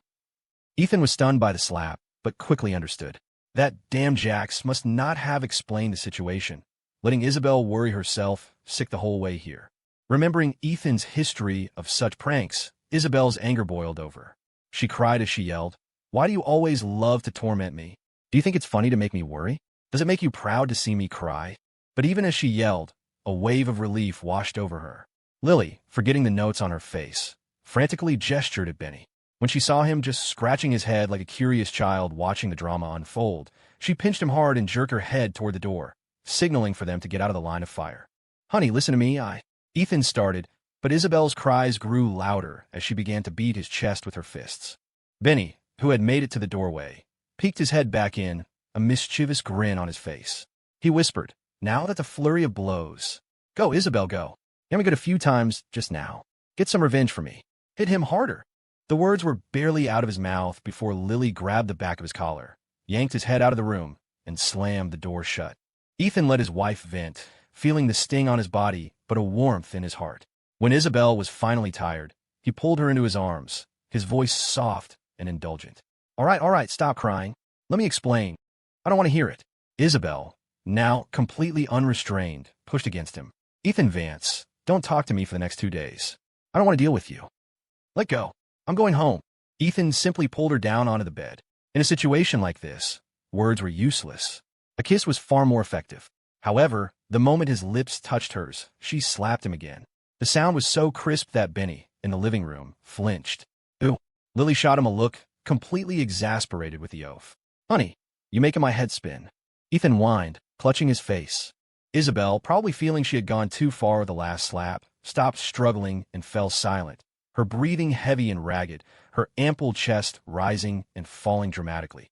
Shamelessly, Ethan buried his face in that magnificent sight and mumbled, "It's really spinning." "Get up." Isabel pushed him away, fuming. "You're disgusting." Ethan grinned roguishly. How did such a beautiful woman end up with a tendency for domestic violence? Then go find someone gentle and virtuous. You have plenty of friends, after all. No, feisty is good. Feisty is better. Sweetheart, just let me explain. It was a misunderstanding. After listening to the whole story, Isabel's anger subsided by half. She pouted. "You bastard. You really live up to your reputation." Ethan knew Jax was in a tough spot, but he played along for his wife's sake, calling out to the other room, "Benny, go beat the shit out of Jax for making your sister-in-law cry." "On it. I've been waiting for this chance for a long, long time." "Ha ha." As he laughed, Jax, who had been listening in, called him. "Hey, you big monk, I'd be careful if I were you. Otherwise, I might just have to tell Lily that story about you swimming in the ocean and getting your sausage pinched by a crab." Benny froze. Just beating the shit out of him wouldn't be enough. He'd have to silence him for good. In the bedroom, Isabel looked at Ethan with resentful eyes. After a moment, she reached up and caressed his face, her eyes filled with a pained tenderness, though her tone was still accusatory. Does it hurt? It does. I need a kiss to make it better. Get lost, you shameless pig. Ethan smiled and gently pulled her into his arms. Honey, you'll have to stay here with me at the hospital for a couple of days. We need the audience to see you taking care of this poor, dying soul. Isabel nodded and turned to look out the window, her expression suddenly complex. Even though this was just an act, she knew her husband had returned to the country for revenge. The danger was always real. A moment later, Ethan pecked her on the cheek. Honey, still mad? She turned back to him and cupped his face in her hands, her tone serious. Ethan, I can't be like those clingy, coddle women. That's why I rarely ask about your private affairs. It's not because I don't care. It's because I don't want to interfere. I want to give you your space. But you have to promise me, no matter what, you will be okay. I really don't want to live in fear for you again. Ethan's smile was warm. I promise. I'll never make you worry like that again. Isabel shook her head. I can handle being worried. I can handle you not telling me things. But you're not allowed to get hurt. Not even a little. Okay, Ethan said, then leaned in and kissed her. She let him for a second before pushing him away. You stink. Only you would smoke in a hospital room. Go brush your teeth. Shamelessly, Ethan stole 2 more kisses before getting up. As he sat on the edge of the bed to put on his shoes, his phone on the nightstand vibrated twice. It was a text message. Not yet, Ethan replied. Should be soon. The reply came back instantly. What are you waiting for? I'm about to start my talks with him. Ethan didn't explain, just sent back 4 words. Wait for my signal. At that same moment, a nurse carrying a tray of medication arrived at the hospital room door, only to be blocked by Finn. The nurse was impatient. If something happens to the patient, are you going to take responsibility? Finn shot her a look of pure indifference. Get lost. The nurse was speechless. It's all right. I'll take it from here, a middle-aged doctor said, striding over. He took the tray from the nurse. I already spoke with your head nurse. The young master of the Vance family is in there. I'll be handling all his medication changes personally. You can go take care of other things. The young nurse nodded, said no more, and turned to leave. The doctor looked at Finn, his tone serious. I'm going in to change the young masters for. Finn gave a slight nod and let him pass. This doctor had been arranged by Victor Vance, so he was cleared. Anyone else was a risk. This was, after all, a hospital under the Vance umbrella, which meant the second branch was guaranteed to have eyes and ears everywhere. Just as the door closed, a message from Zoe Russell popped up on Finn's phone. Finn, what are you up to? He glanced at it but didn't reply. Finn, want to get dinner tonight? My son and I are in desperate need of your feeding services. Come out and let me feast my eyes on you. Finn held his phone as the messages bombarded him one after another, a faint light flickering in his deep-set eyes. The last time they'd had dinner, the killing machine had mistakenly thought something terrible had happened to her. He'd frantically searched for her, only to find the scatterbrained psychologist playing with a stray cat downstairs. He'd lost his temper uncontrollably. He didn't know why he'd been so angry. Even more baffling, why did he care? He was supposed to be annoyed by that crazy woman, always chattering, laughing at the stupidest things with a personality so erratic it drove him crazy. And yet, every time he went for a session, he saw the disappointment, the self-blame, the sadness in her eyes over his condition. She had even cried for him once. And in those moments, a vague, hazy feeling would blossom in his chest, something he couldn't name or understand, something that just left him bewildered. Finn, you need to change your phone wallpaper. A skull is not a good look, and it's bad for your condition. How about a few pictures of a beautiful woman instead? After that message, Zoe sent a series of her own professional photos. Her makeup was exquisite, but her clothes weren't overly provocative. Her long, gorgeous legs were on full display, but her top was relatively conservative, though she had added a little extra padding, which looked less seamless and more endearingly comical. Am I pretty? Park Poo-chung. Will aliens abduct you if you reply to my message? Huh. Even if you're a brick wall, you have to let a girl run into you first, right? I'll knock you down. Finn scrolled through the photos, his expression as placid as ever, until he reached the last picture. Without any warning, 2 streams of blood trickled from his nose. At the same time, an incoming video call from Zoe lit up the screen. Without thinking, Finn rejected the call and strode toward the bathroom. Just as he reached the sink, his legs buckled. He crumpled to the floor. He didn't try to get up. He curled into a ball, his hands clamped tightly around his head. His face remained a mask, but his eyes flared a sudden, violent red. They were the eyes of a man enduring an agony beyond comprehension. A cold sweat beaded on his forehead, and his face was instantly drained of all color. Jax, who had been hiding out in the bathroom to avoid a potential hit, heard the thud and cautiously peeked out. "Hey, Finn!" Jax's voice was laced with panic. He scrambled to Finn's side and knelt. Finn's body was racked with violent tremors. He was gripping his head so hard the veins on his hands bulged, a testament to the unimaginable pain he was suffering. Yet he clenched his jaw, refusing to make a sound. Jax's mind went blank for a second before it clicked. The bullet. It had to be the bullet in his brain. He was about to bolt for the main room to get Ethan when Finn's hand shot out and clamped around his wrist like a vice. A single word was forced through his gritted teeth. "Don't!" Finn's grip was so unconsciously powerful that Jax felt his wrist might snap, but he didn't seem to register the pain. He didn't struggle. He just bit his lip and watched his friend, frantic and utterly helpless. After what felt like an eternity, the pain began to recede. Finn's trembling subsided. He shakily lifted his head, his eyes blood-red, terrifying. "Don't tell." The boss. A knot formed in Jax's throat. He pulled Finn to his feet. Finn was weak, taking several deep, ragged breaths before repeating his warning. "Don't tell the boss. There's no cure for me. At least, not before this is all over. Don't let him get distracted. This plan, it's too important to him." Tears welled in Jax's eyes. He forced the words out one by one. "You tell me the truth. How long has this been happening?" Finn just shook his head, leaning over the sink and shakily splashing water on his face to wash away the blood. "Tell me, how long?" It was the first time Jax had ever yelled at the stoic assassin. After cleaning himself up, Finn turned to face him, placing a weary hand on Jax's shoulder. "This is the fourth time since we got here," he said calmly. "It happened twice back in Korea. Jax, this is my fate. Don't tell anyone. It's pointless." "What? You trying to pull some K-drama trope on me? The noble hero who dies alone? Fuck that. I won't allow it. None of US will. Milo is still looking for a doctor for you. There has to be a way. There has to be." Finn's head drooped. "Just get through the next 2 days. Please." Jax ground his back teeth, unable to speak. "I'm begging you," Finn said. Jax was silent for a long moment, then took a deep breath. "Promise me, after this is over, you tell the boss the truth." Finn leaned against the wall and blinked slowly. He lifted the cross from his chest, clutching it tightly in his hand as he closed his eyes. If he could live, who would choose to die? But he knew his fate was sealed. Jesus, he figured, probably wouldn't be cutting him any breaks. "You go stand guard outside the room. I'll rest here for a minute." Finn paused, patting Jax's arm. "And make sure you don't tell him yet." Jax didn't answer.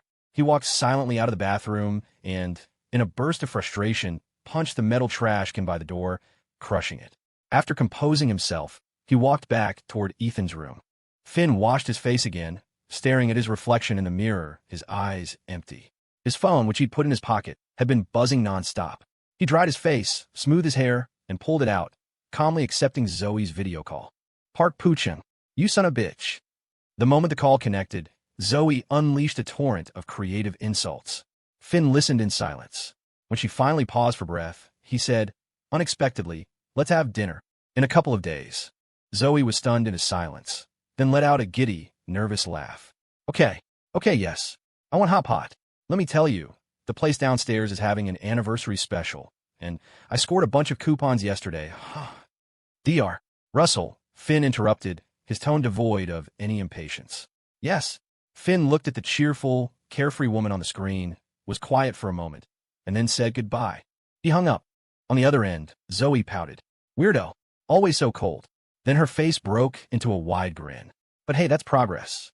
He knows how to say goodbye now. Oh, Finn, this old girl is going to get you sooner or later." "Oof." The psychologist, unable to contain her excitement, scooped up the sleeping Finnegan from the couch and smothered the cat in kisses, her eyes shining with anticipation. The Red Tower. When Sienna Sterling learned of the attack on Ethan, she didn't immediately storm over to rage at Jason Croft.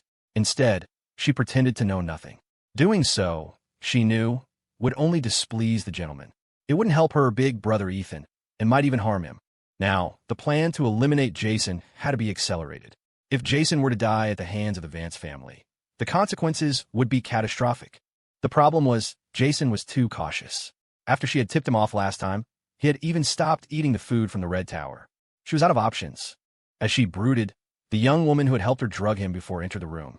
"I found out," she said. "It was one of Jason's bodyguards who hired the East Side Syndicate. The price was $800,000. Sienna's brow furrowed in thought. The young woman continued. This Leo Bishop is turning Port Sterling upside down.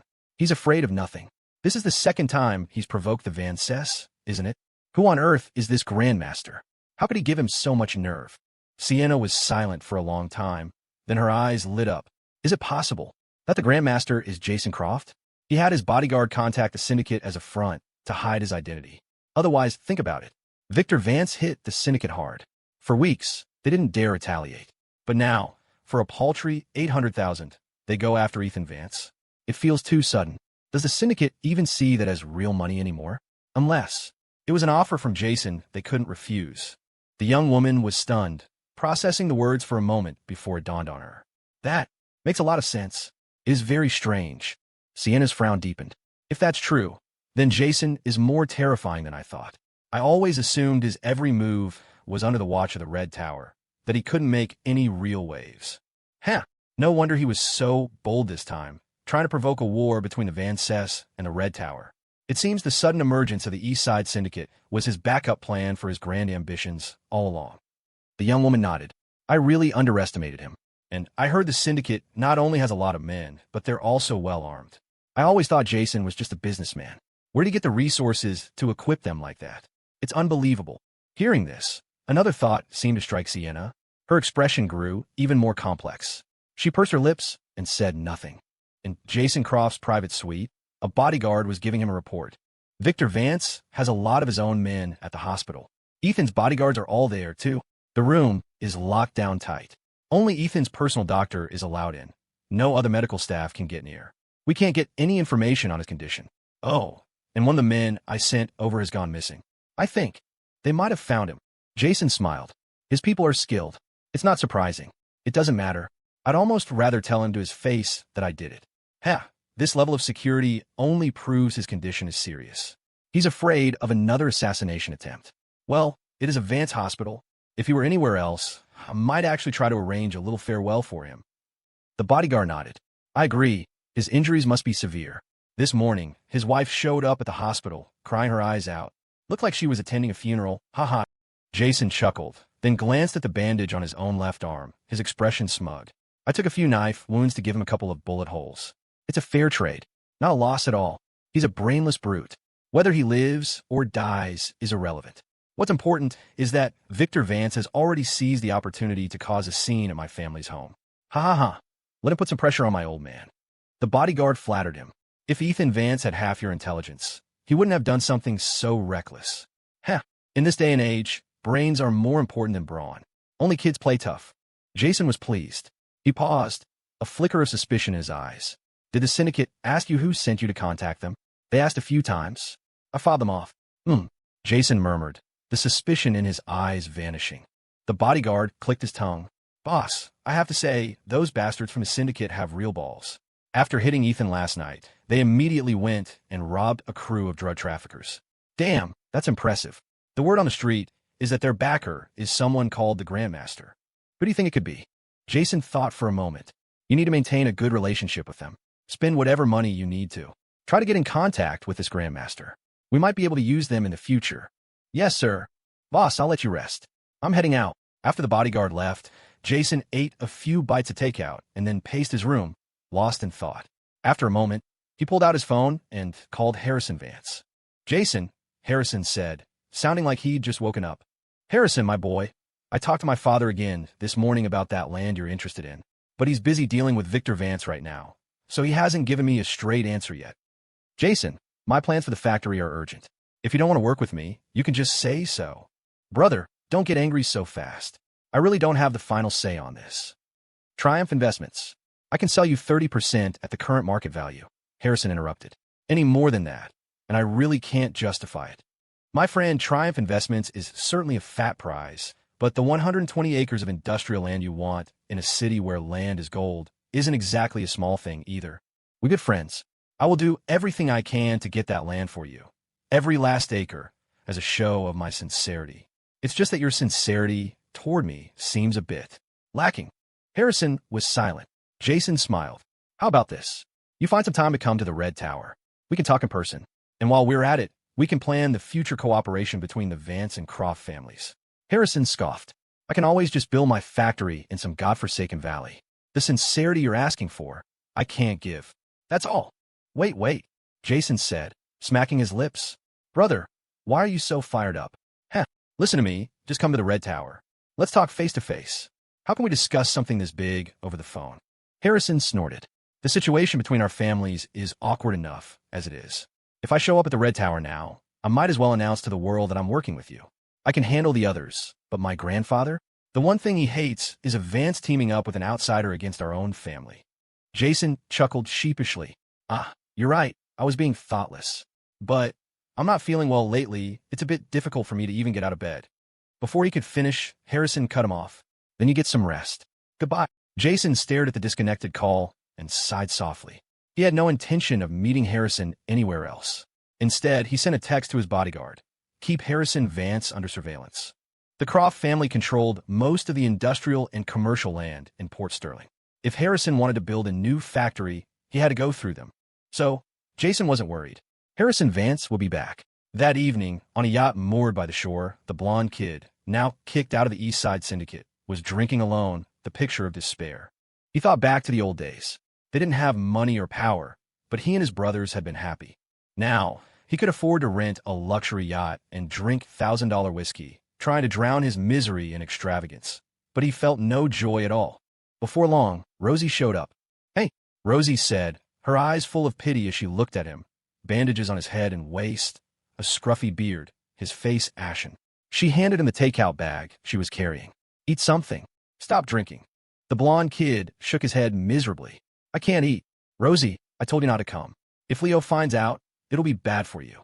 It doesn't matter what happens to me anymore. Tears welled in Rosie's eyes. She pouted, her voice sharp. Let him find out. It's not like there's anything between us. Just because he likes me, does that mean I can't like anyone else? With that, she wrapped her hands around his arm and sat down beside him, her tone instantly softening. I know you're hurting. If you want to drink, I'll drink with you. He was touched, but also a little confused. Aren't you working tonight? Rosie bit her lip. How can I work when you're like this? Besides, since you're not there anymore, I should probably think about finding a new place to work. Anyway, let's not talk about sad things. Come on, I'll toast you. He gave a bitter smile and raised his glass to hers, his voice full of concern. Don't drink too much. Rosie downed her glass in one go, a bright smile on her face. Who are you looking down on? I bet you can't outdrink me. Don't believe me? Let's try. I feel like getting drunk tonight anyway. When a girl says she wants to get drunk, it means she's giving you an opening. As dumb as he was, the blonde kid understood that much. Before, he would have worried about upsetting Leo, but now? Who cared what Leo thought? After a few rounds, the entire bottle of whiskey was gone. The blonde kid was more than half drunk, and he couldn't stop his hands from wandering over Rosie. Rosie, hazy with drink, put up a token resistance, half-heartedly pushing him away as they fell into a deep kiss.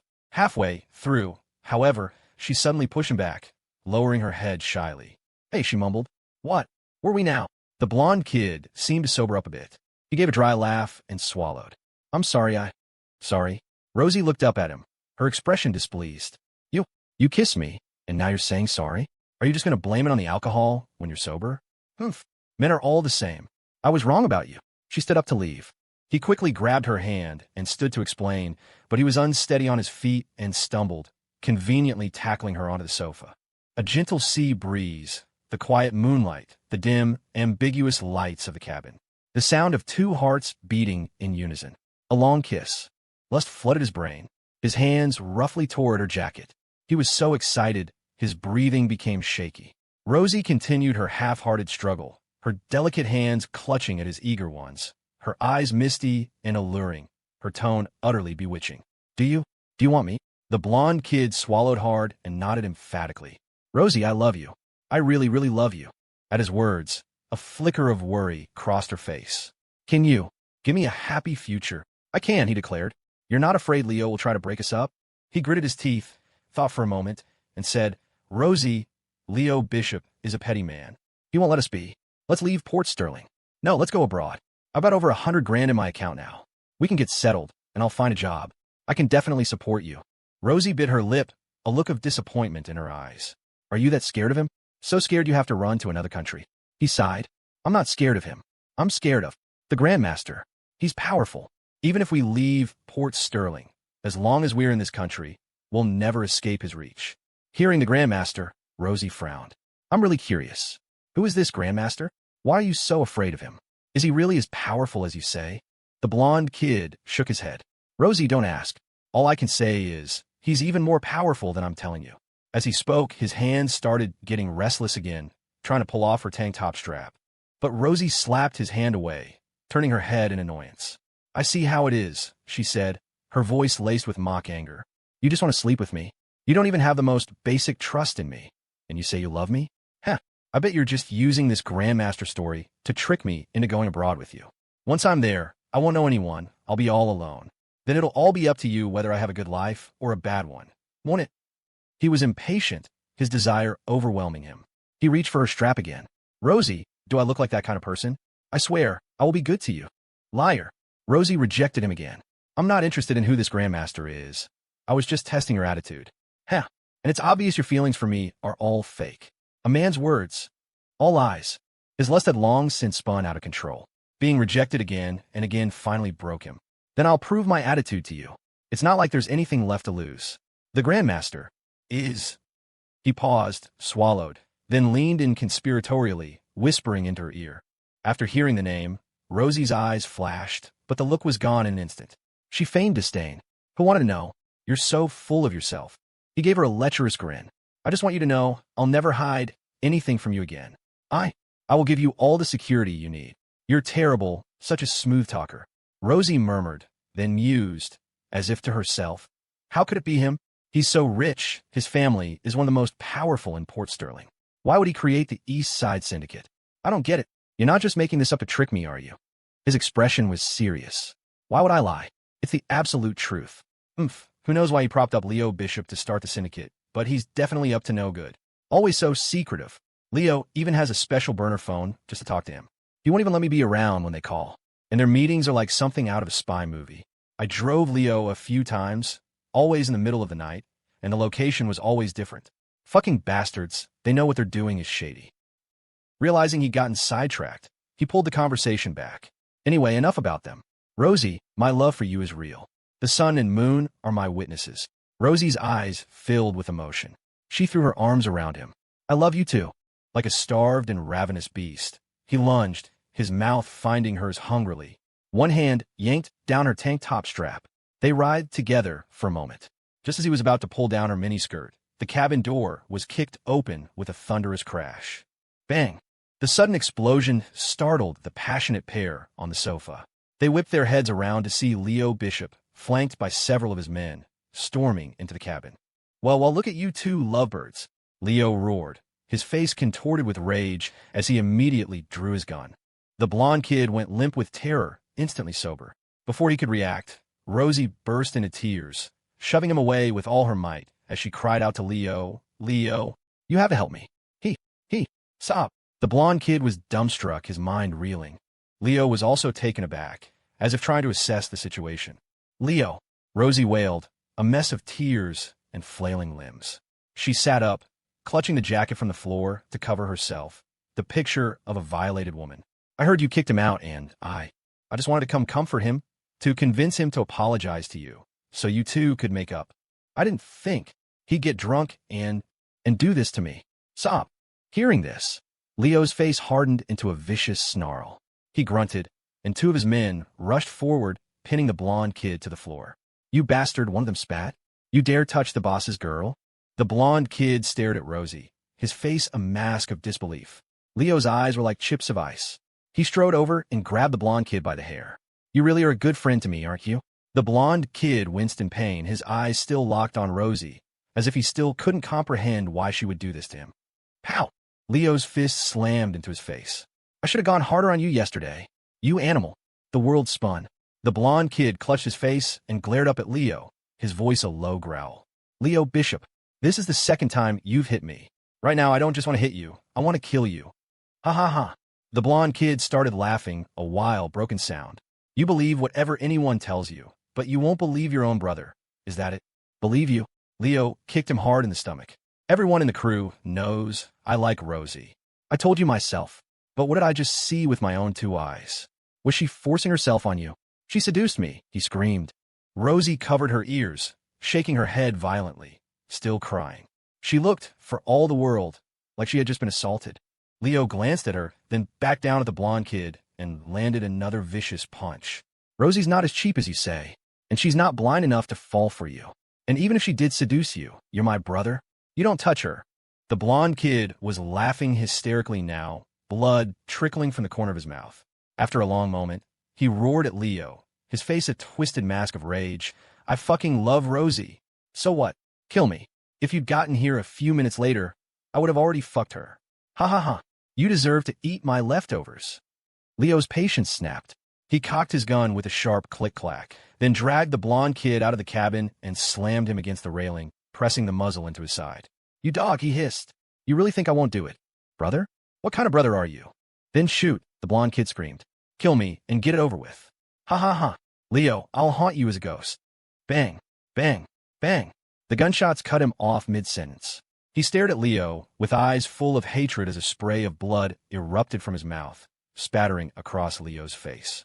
The shell casings clattered to the deck. A wisp of smoke curled from the gun's barrel. The blonde kid's eyes found Rosie through the cabin window one last time. Then he arched backward and fell into the dark sea. Leo closed his eyes, turned, and went back into the cabin. He walked straight to Rosie, his face grim and silent. Rosie was still sobbing. She looked up at him, her voice choked. Leo, he didn't touch me, She seemed to be trying to tell him she was still clean, that he shouldn't be disgusted with her. Leo took a deep breath. I'm sorry. For a second there, I misunderstood you. I thought. Rosie shook her head desperately, tears streaming down her face. I just felt. He protected me before, and now that you kicked him out, I felt bad. I wanted to come talk to him. I really thought of him as a friend. I never thought he would. Sob. Leo's gaze softened with pity. He leaned down, scooped her into his arms, and carried her off the yacht and onto the shore. It's over. It's all over, Rosie. I'm sorry I didn't protect you. Let's go home. I'll take you home. Rosie wrapped her arms tightly around his neck, burying her face in his chest. She looked up at him, her eyes filled with adoration and gratitude, as if she were looking at a great hero. Leo, thank you.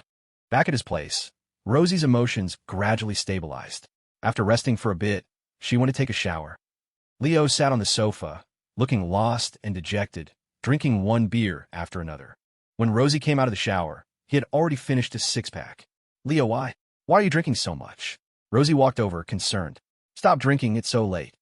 Leo looked at her, wrapped only in a towel, her chest partially exposed, her pale skin looking delectable. The alluring sight made his eyes go wide. After a moment, he snapped out of it, quickly looking away and clearing his throat. It's getting late. You should just stay here tonight. The guest room has never been used. The sheets and everything are new. Go get some rest. Rosie pouted, lowering her head shyly. Leo, can I sleep with you tonight? I'm alone. I'm scared. Leo froze, then swallowed hard. He stood up, swept her into his arms, and carried her to the bedroom. At the crack of dawn, Leo was jolted awake by a ringing phone.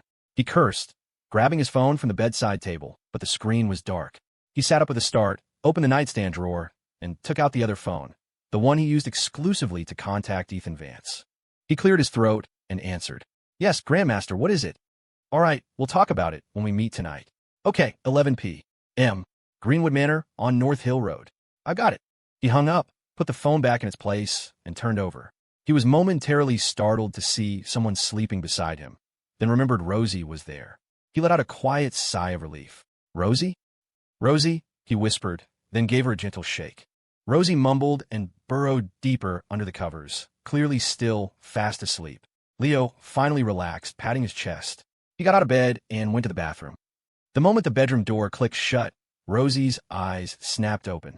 She picked up her phone from the pillow, and in a flurry of keystrokes, she typed out the identity of the grandmaster, along with the time and place Leo had just mentioned, and sent it off in a text message. At the hospital, Ethan was up early as usual. After planting a few kisses on Isabel, who was sleeping soundly in his arms, he carefully slipped out of bed, grabbed his phone from the nightstand, and went into the living area. Benny was sprawled awkwardly on the sofa, a thin trail of drool connecting his mouth to the cushion. Ethan had sent Lily and Finn home to rest in the middle of the night, while Jack was on guard duty outside the door. A wicked grin spread across Ethan's face. Instead of his usual routine of waking Benny up to go to the bathroom, he tiptoed over to the coffee table, took took a cigarette from the pack, and while fumbling in his pocket for a lighter, he glanced at the unread messages on his phone, a smirk playing on his lips. Click! The lighter flared. Just as he lit the cigarette, Isabel's voice came from the suite. Ethan Vance. The named smoker flinched. Forgetting all about his craving, he casually stuck the lit cigarette in Benny's mouth. "Benny," he said in a tone of stern disapproval, "how can you smoke in a hospital room?" He walked into the suite as he spoke, beaming at a sleepy-eyed Isabel on the bed. "Honey, what are you doing awake?" "That big guy, really? Smoking first thing in the morning. I was just giving him a piece of my mind." Just then, out in the living room, Benny woke up choking on the smoke. He shot upright, yanked the cigarette from his mouth, and looked around the empty room, his eyes filled with confusion. Isabel rubbed her eyes, then glared at Ethan. "You just woke up and you're already smoking? And you said you only smoke half a pack a day? Who are you kidding? You wake up so early at home. Is it because your nicotine addiction won't let you sleep? Tell me the truth. How much do you actually smoke a day?" Ethan chuckled sheepishly. "Not that much. I'm not even addicted. At most, I smoke 3, 2, 1, less than a pack a day." He had started high, but the number rapidly decreased as Isabel's expression darkened. Isabel pouted, her voice laced with complaint. "It's not that I hate you smoking, but you can't have zero self-control. If you keep this up, the kids we have are going to." She stopped, her face suddenly flushing red, and didn't continue. Ethan's heart soared. "Honey, if you're going to put it like that, then I'll quit. I have to quit. But, it has to be gradual. You have to give me a month or 2. "I'm not telling you to quit," Isabel said. "I just want you to smoke less." Ethan put on an exaggeratedly touched expression.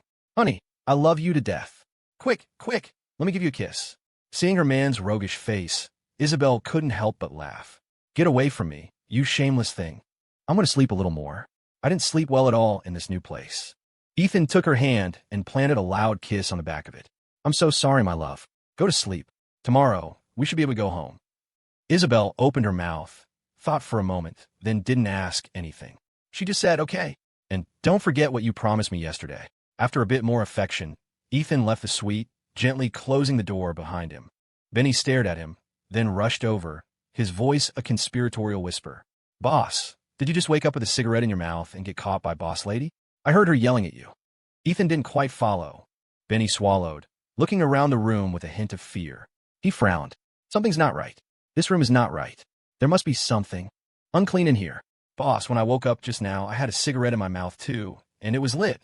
TSK, TSK. So scary. Hospitals are really scary places. Jesus Christ, Jesus Christ." Ethan was speechless. His simple-minded brother's unique way of thinking never ceased to amaze him. After a moment, he clapped the big guy on the arm. "When Finn gets here, you and Jax go home and get some rest. A good, long sleep. Then wait for my call. Get all the gear ready. Tonight, we'll probably be going on a boat trip." Benny froze, forgetting all about ghosts and ghouls. "To kill Jason Croft?" Ethan smiled and nodded. "Son of a bitch. It's finally time to take him out." Benny was ecstatic. "Are we going to storm the Red Tower?" "Hell yeah, I'll bring the big one. Tonight, we'll have a bloodbath at the Red Tower and have some real fun. You have no idea, Finn's been bottling it up for days. Man, even his cross has stopped shining." Ethan didn't know whether to laugh or cry. The Red Tower is full of powerful people. If we have a bloodbath there, we'll all be on the run. No, Jason Croft has to be dealt with outside. Benny scratched his head. "But that turtle won't come out of his shell." Ethan didn't explain further. "I have a feeling he'll come out tonight," he said teasingly. "But bring the big one tonight anyway. It might come in handy." That afternoon, at the Red Tower, Jason Croft was leisurely sipping tea in his suite when his bodyguard burst in. "Boss, the men I have watching Harrison Vance just reported in. He had lunch with Brandon White, and now he's at White's glass factory on the outskirts of the city." Jason was stunned. "Brandon White? The chairman of Apex Industries?" The bodyguard nodded. "Yes. His glass factory went bankrupt last year. The location is so remote that no one will even rent the building, let alone buy the land." He paused, then added, "Harrison Vance makes high-end electronics, 90% of which are for export. Even though the factory he's planning isn't huge, he wouldn't build it out in the countryside, would he? If he did, the Vance family would lose so much face. Such a big name, forced to build in some godforsaken place. He's not afraid of becoming a laughingstock." Jason pondered this. Harrison had been eyeing that 120-acre plot of Croft land for a while, mainly for its location and transport links. Now that Jason was holding him up with the condition of getting a stake in Triumph Investments, it seemed Harrison was unwilling to compromise and was choosing a lesser option. With that thought, Jason quickly dialed Harrison's number. Jason, what is it? Harrison, my boy, what are you thinking about our earlier discussion? I'm not in a hurry, but your factory plans are urgent, aren't they? Heh. Harrison was silent for a moment, then said dismissively, Don't you worry about it, Jason. I'm figuring it out myself. Jason chuckled. Harrison, are you not planning to work with me anymore? Does that mean you're giving up on Triumph Investments too? Harrison scoffed. Didn't you say you could take it all by yourself? Why don't you give it a try? But let me remind you, you may have some connections, but if you think you could take on my uncle with just the scraps the Red Tower throws you, you're still a little out of your league. Brother, we shouldn't let a small thing like this get in the way of our future big business, should we? It's not small. It's very big. Jason, neither of us are 3-year-olds. We don't need to spell everything out. I know exactly what you're up to. That's all. I'm busy. Brother. Jason's voice was grave. Let's meet. Let's talk. Our blueprint is already drawn up. If you back out now, you're just being emotional. I'll think about it tonight, Harrison said dismissively. I'm really busy right now. Goodbye. After the call ended, Jason's expression grew heavy. Harrison's tone was final. It seemed he had made up his mind not to cooperate. Could he be planning to go straight to Theodore Vance and ask the old man to help him seize Triumph Investments? While he didn't know everything about the Vance family's internal affairs, he had gathered enough information to know that Theodore had so far refused to openly support his eldest son and grandson precisely because he was wary of his younger son, afraid of pushing Victor into open rebellion. But now, with Victor already dealt a heavy blow, maybe the old man would finally make a decisive move, putting Harrison directly on the throne to confront Victor head-on. The possibility was small, but not zero. Jason hadn't miscalculated this point before. He had simply believed that Harrison, with his cunning, wouldn't easily force the old man's hand. He would choose to work with Jason, wait until his own strength could rival Victor's, and then have the old man step in. That would be a sure thing. At the end of the day, Victor was Theodore's son too. Blood is thicker than water. But Jason didn't trust human nature. They say a tiger won't eat its own young. But there's another old saying, a ruthless man will stop at nothing. Theodore Vance wasn't a tiger. He was a man. And when it came to their own kind turning on each other, humans were at the top of the list. Otherwise, the dictionary wouldn't have a word for betrayal. This suspicion grew in his mind, and Jason began to regret being so greedy before. If he hadn't been, he wouldn't have pushed Harrison to this point. After all, Cassandra Vance was just a pawn in the first step of his plan, meant only to deal with Victor and shatter the truce between the 3 branches of the Vance family. But to take on the Vances and the Red Tower, Harrison was the most crucial piece. The game he was playing was huge. He couldn't afford a single misstep. The slightest mistake, and the Croft family would be ruined. After much thought, Jason called Harrison again, but Harrison either rejected the call or ignored it. This made Jason increasingly anxious. He had no choice but to send a text, trying to keep Harrison from signing a deal with Brandon White today.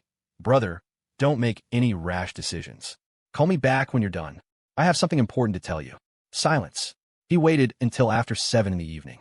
Unable to bear it any longer, Jason called Harrison again. On the second try, Harrison finally answered. Jason, I just finished up. Harrison's tone was perfunctory. What's so important? Brother, let me apologize. It was me being petty. How about this? Let's meet, have a heart-to-heart, and clear up this misunderstanding. What do you say? We can't let this little thing ruin our grand ambitions. I'm having dinner with an old friend, Harrison said dismissively. I probably don't have time tonight. Brother, now you're just being difficult. Hey, Jason pleaded. I've already drawn up the contract for that land. No matter what, you should at least take a look. I dare say, in all of Port Sterling, there's no piece of land better suited for your factory. And of course, you don't have to worry about the price. I'm not short on money, Harrison interrupted, saying only those 5 words. Jason agreed, while trying to decipher Harrison's vague meaning. He was definitely still interested in the land.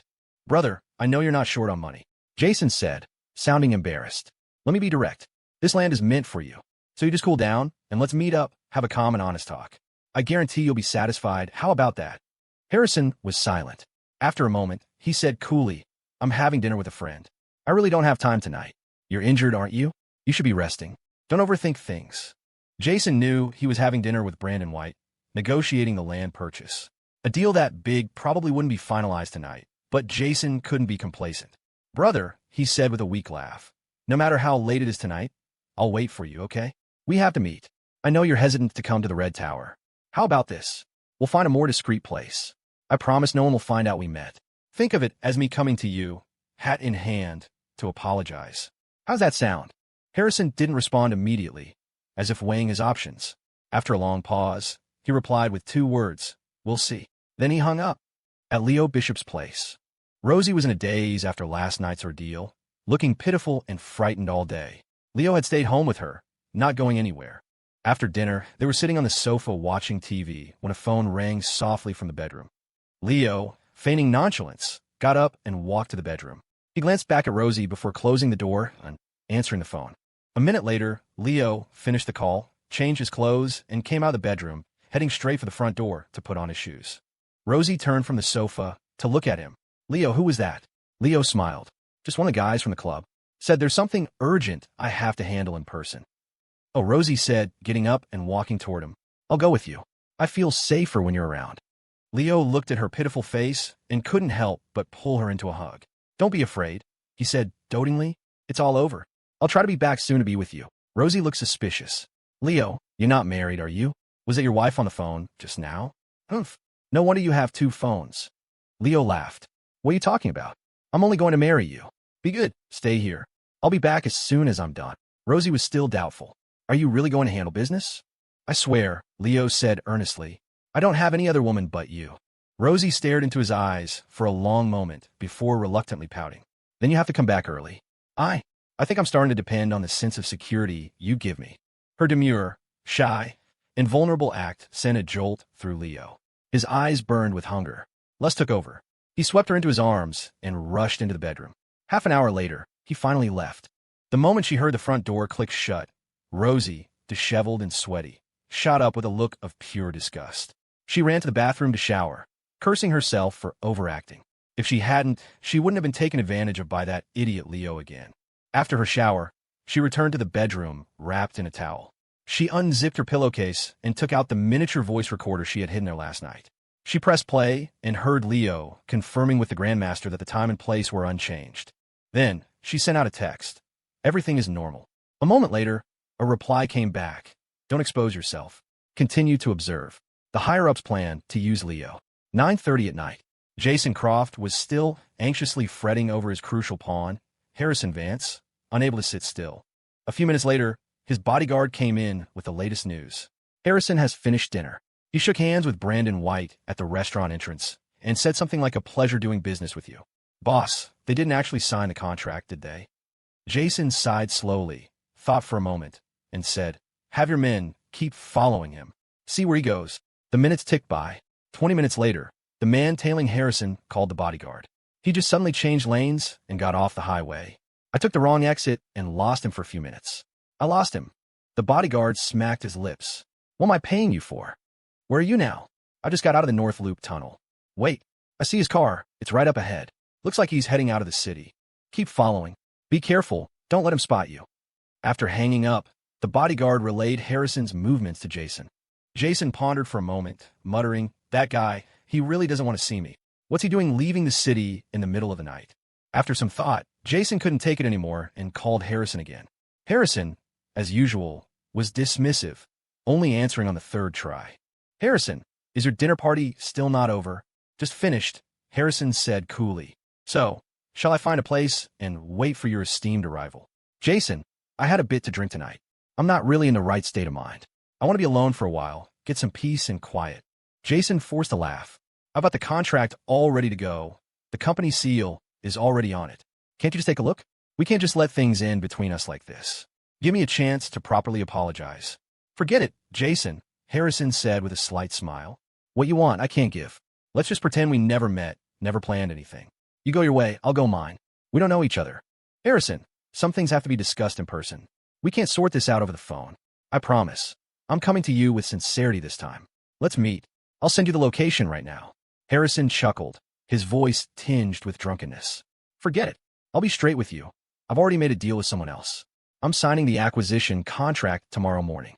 Besides, I'm almost out of the city. I don't want to go back and forth. You should be resting and recovering from your injury. Don't overdo it. Brother, how about this? You tell me where you're going to clear your head, and I'll come find you. Okay? You won't have to go back and forth. After all, I was in the wrong this time. Forget this injury. Even if I had a broken leg, I wouldn't mind the trouble." Harrison was silent. Jason sensed an opening and continued to plead his case. About Triumph Investments, we'll do it your way. If we work together, we can definitely beat Victor Vance. Harrison was still silent. Brother, Jason said, let your big brother sincerely apologize to you again. Can you just let it go? Our win-win plan will never change. Don't you want to tear back the veil of the Red Tower and see what kind of God is really inside? Yes, you might not care about the Red Tower. After all, it's my family being trampled on. But can you guarantee that after your grandfather is gone, the Red Tower will still keep its distance from the Vance family? Harrison was quiet for a long time, then said, I'll send you a location. You can come over. Don't be too late. I have plans to drink with someone else tonight. Jason let out a massive sigh of relief. Good. Oh, you and your temper. Just wait. The drinks tonight are on me. Hith. After hanging up, Jason soon received the location from Harrison. The bodyguard beside him looked worried. Boss, leaving the Red Tower so late at night. Could be dangerous? Jason frowned. Have you seen anyone suspicious around the building? No, our people have been watching the area constantly. Jason nodded, then murmured, My father just called.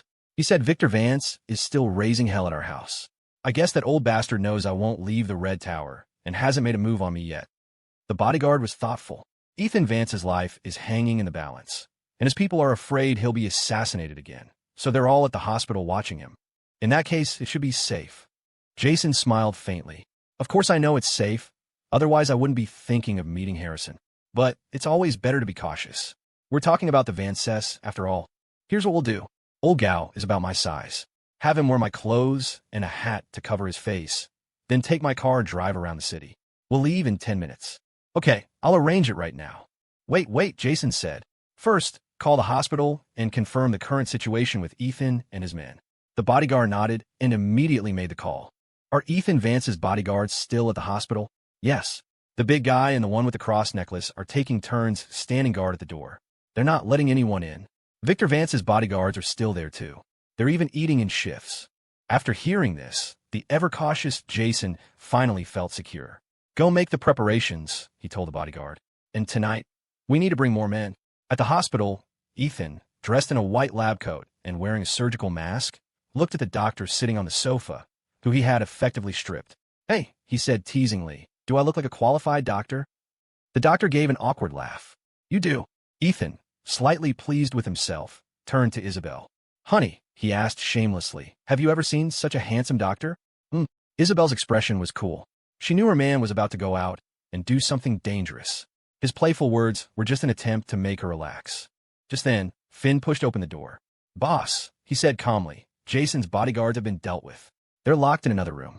A moment ago, Jason made a call asking about her situation. We're getting ready to move out. Tell Jax to bring the car directly to the underground garage. Go down one by one. Once you confirm no one is watching, call me, and I'll come down. I don't want any of my aunt's spies to notice anything and ruin our plans.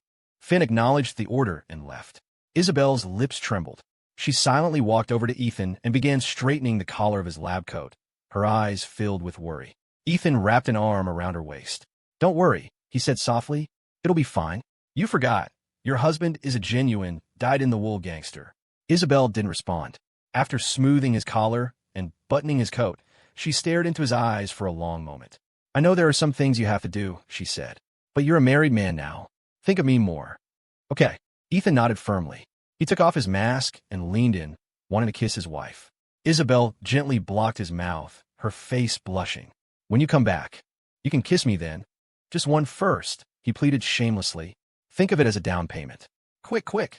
The doctor, sitting on the sofa, pretended to be deaf and blind. On the outside, he was calm. On the inside, he was screaming, what did I ever do to deserve this? At the Red Tower, Jason Croft and his trusted bodyguards were taking the elevator down when Sienna Sterling intercepted them in the first-floor lobby. Where are you going? Sienna asked, her arms crossed, her face a thundercloud. Jason offered a respectful smile. Been cooped up for days. Going out for some fresh air. Sienna's tone was sharp. You just sent people to assassinate the young master of the Vance family, and now you can't sit still? Aren't you afraid they'll give you a taste of your own medicine? I'd advise you to stay right here and be a good little turtle. After Victor Vance is done negotiating with your father, you can go wherever you please. Jason gave a half-smile. A clear conscience fears no accusation. It wasn't me. He started to walk away. Stop. Sienna's voice was a whip crack. The security guards instantly blocked the entrance. Ms. Sterling, what is the meaning of this? Jason asked, feigning fear. The beautiful woman's tone was icy. I said, until your father and Victor Vance have reached an agreement, you are not to go anywhere. I have my own business to attend to, Jason said, sounding troubled. Ms. Sterling, you have no right to restrict my freedom, do you? Sienna's expression didn't change. I'm thinking of your safety. I appreciate your concern, Ms. Sterling, but I have plenty of bodyguards with me. My safety should not be an issue. You don't need to worry about me. Let's go. At his command, Jason's bodyguards began to push against the security guards at the door. Jason glanced at the Rolex on his wrist and turned back to Sienna. Ms. Sterling, you're being unreasonable. I have a very important business deal to discuss tonight. Sienna closed her eyes.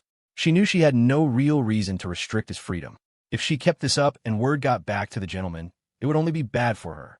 She had no choice but to wave her hand, signaling her guards to stand down.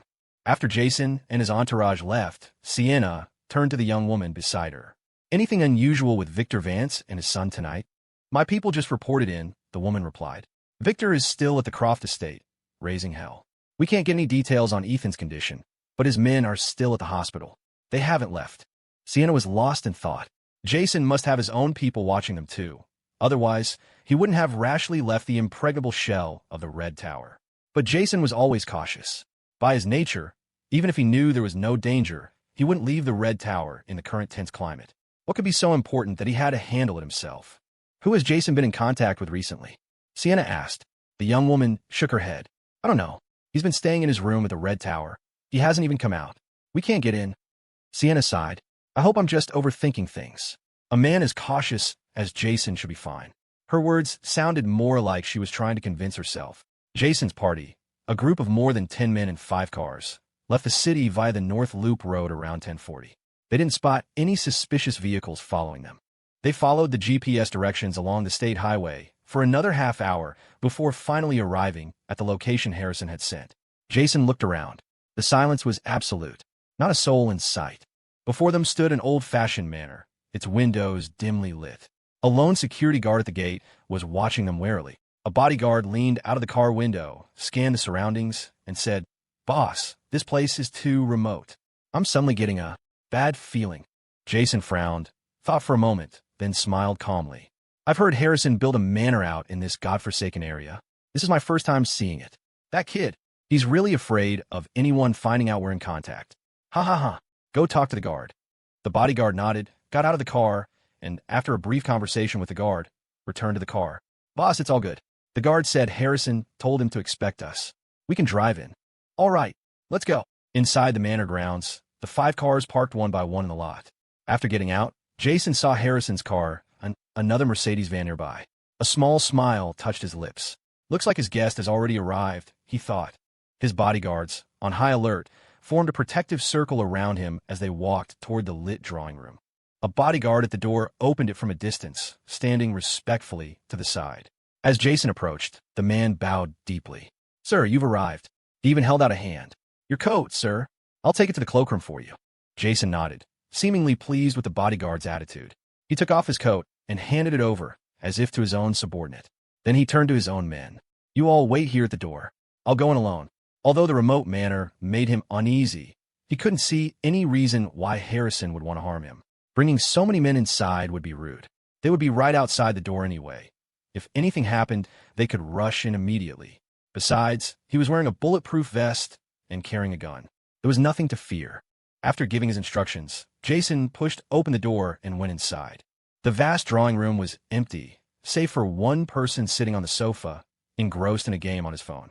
Jason froze for a second, then walked slowly toward the sofa.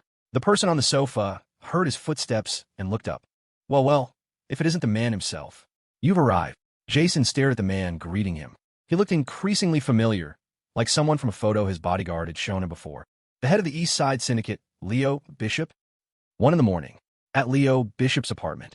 Rosie was leaning against the headboard in the bedroom, staring into space, her expression dark.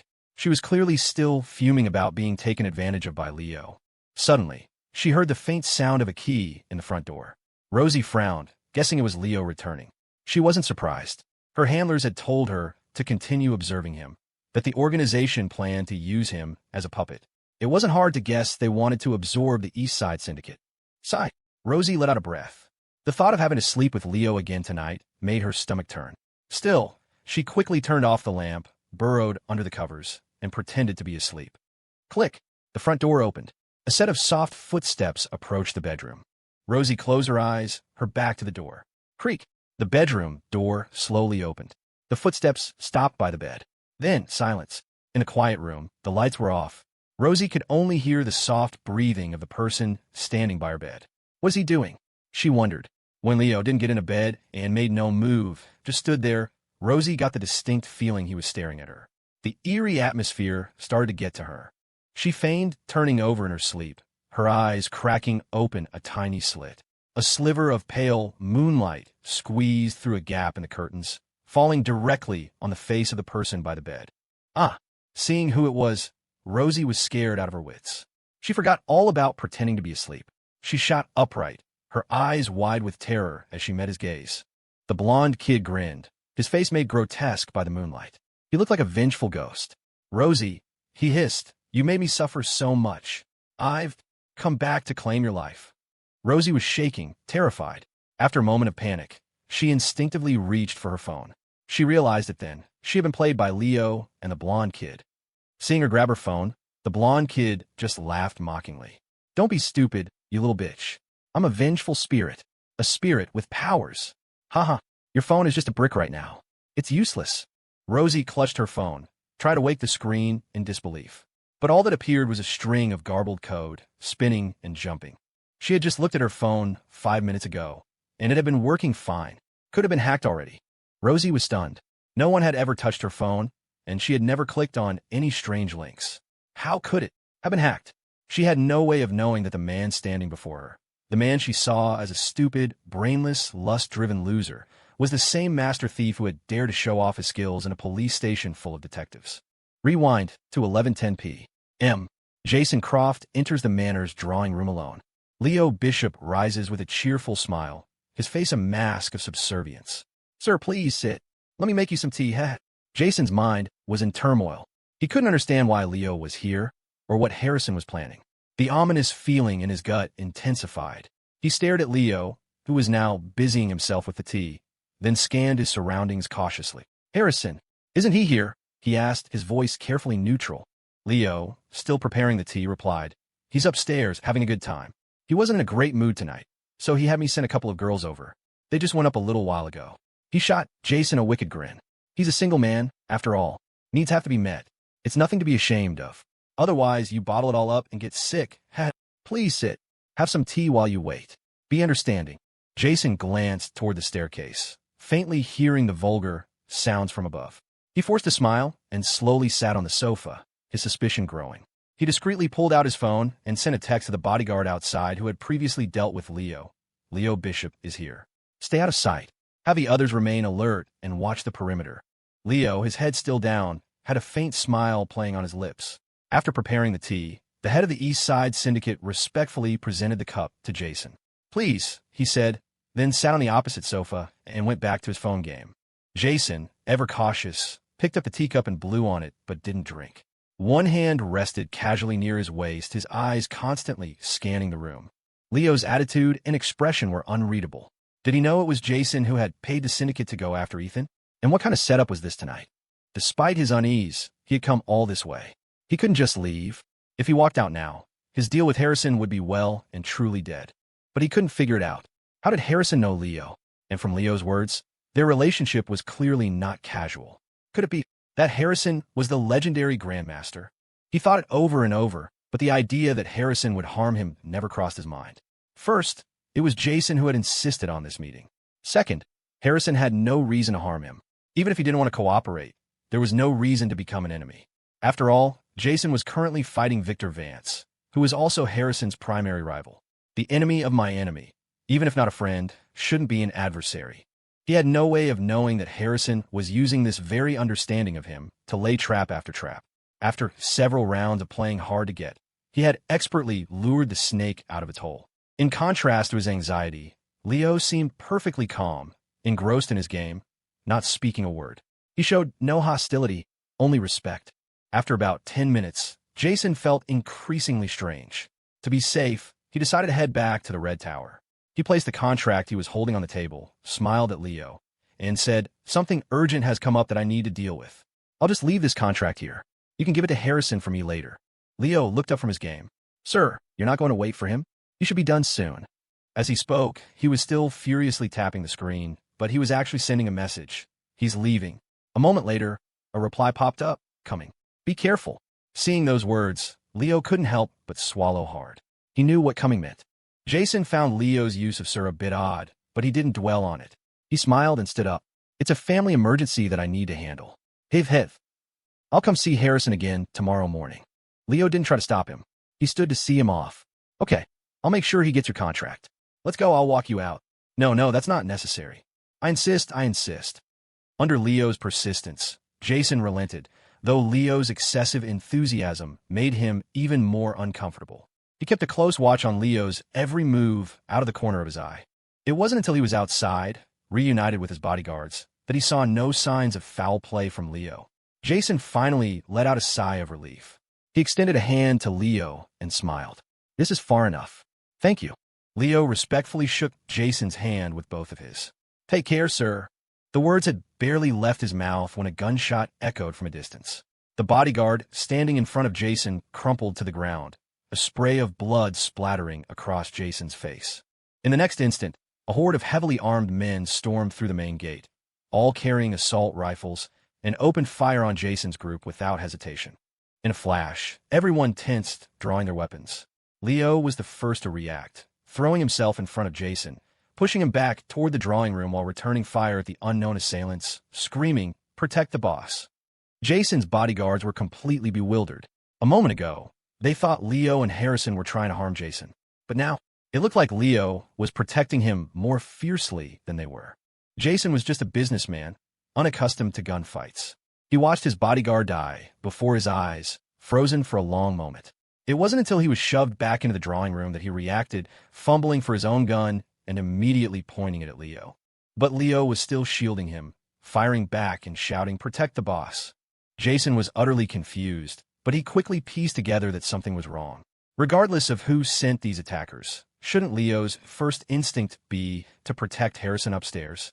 Why was he protecting Jason, a man he had only just met? And the way Leo was acting, as if he were willing to take a bullet for him, seemed completely genuine. But what was his motive? Jason's mind was a complete mess. Gripped by fear, he had no capacity for thought. Seeing that Leo posed no threat, the remaining bodyguards stopped worrying about him and focused on the attackers in the courtyard. But in that brief exchange of fire, they had already lost more than half their men.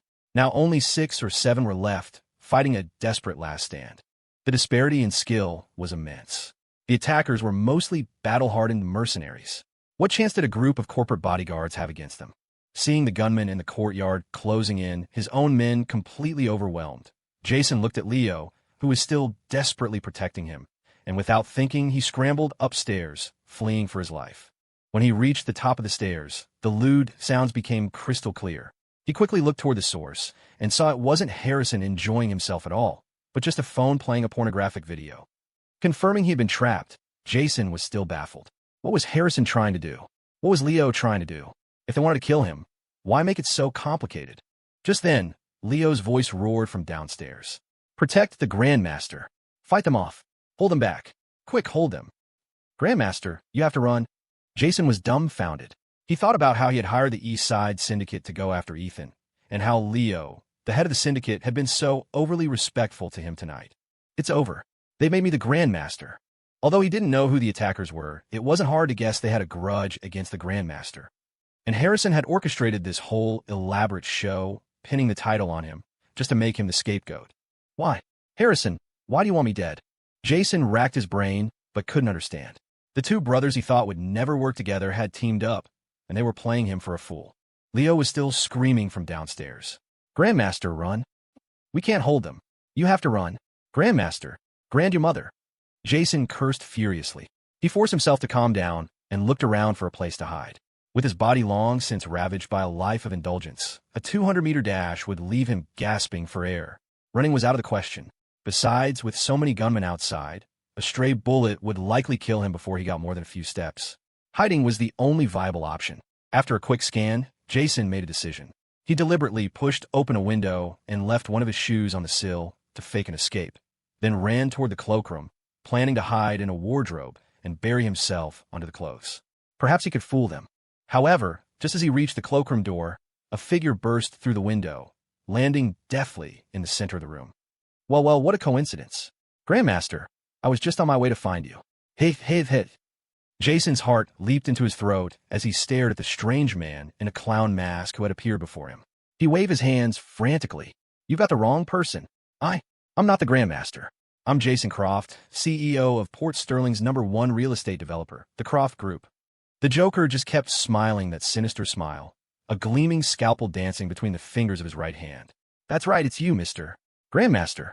Ha. You've hidden yourself quite well. As he finished speaking, Leo's voice echoed from downstairs again. Grandmaster, we can't hold on. They're about to break through. Grandmaster. Jason was speechless, filled with a mixture of rage and terror. He felt his knees before the Joker, begging, You let me go. I can give you money. Lots and lots of money.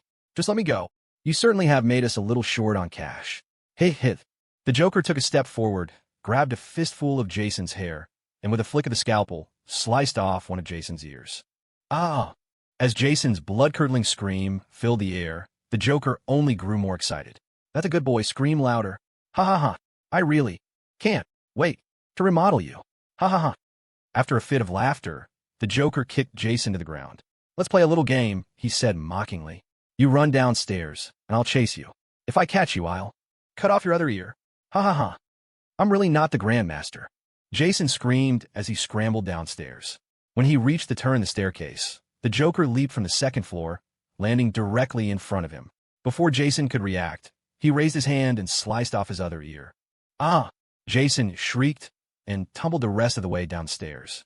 The Joker calmly descended the stairs one by one, his voice dripping with sadistic glee. Oh dear, no more ears. What shall we do now? Ha. Let's play with your fingers.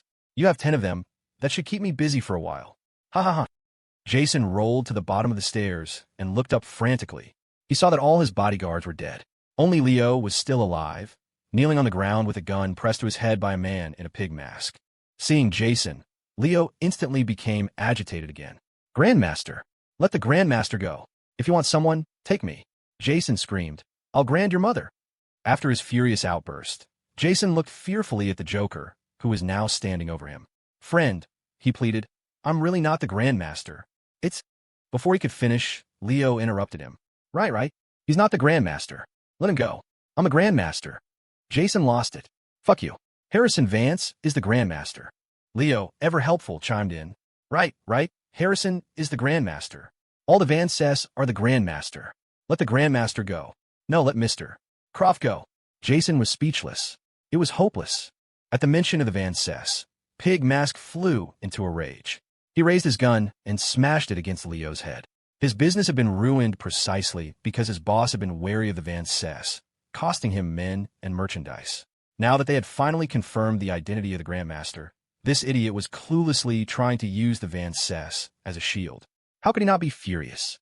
The Joker, whose patience with the Vance family had long since run out, was equally enraged. He let out a maniacal laugh, knelt, and inserted the scalpel into Jason's mouth, gleefully slicing open both corners, carving a standard Joker smile onto his face.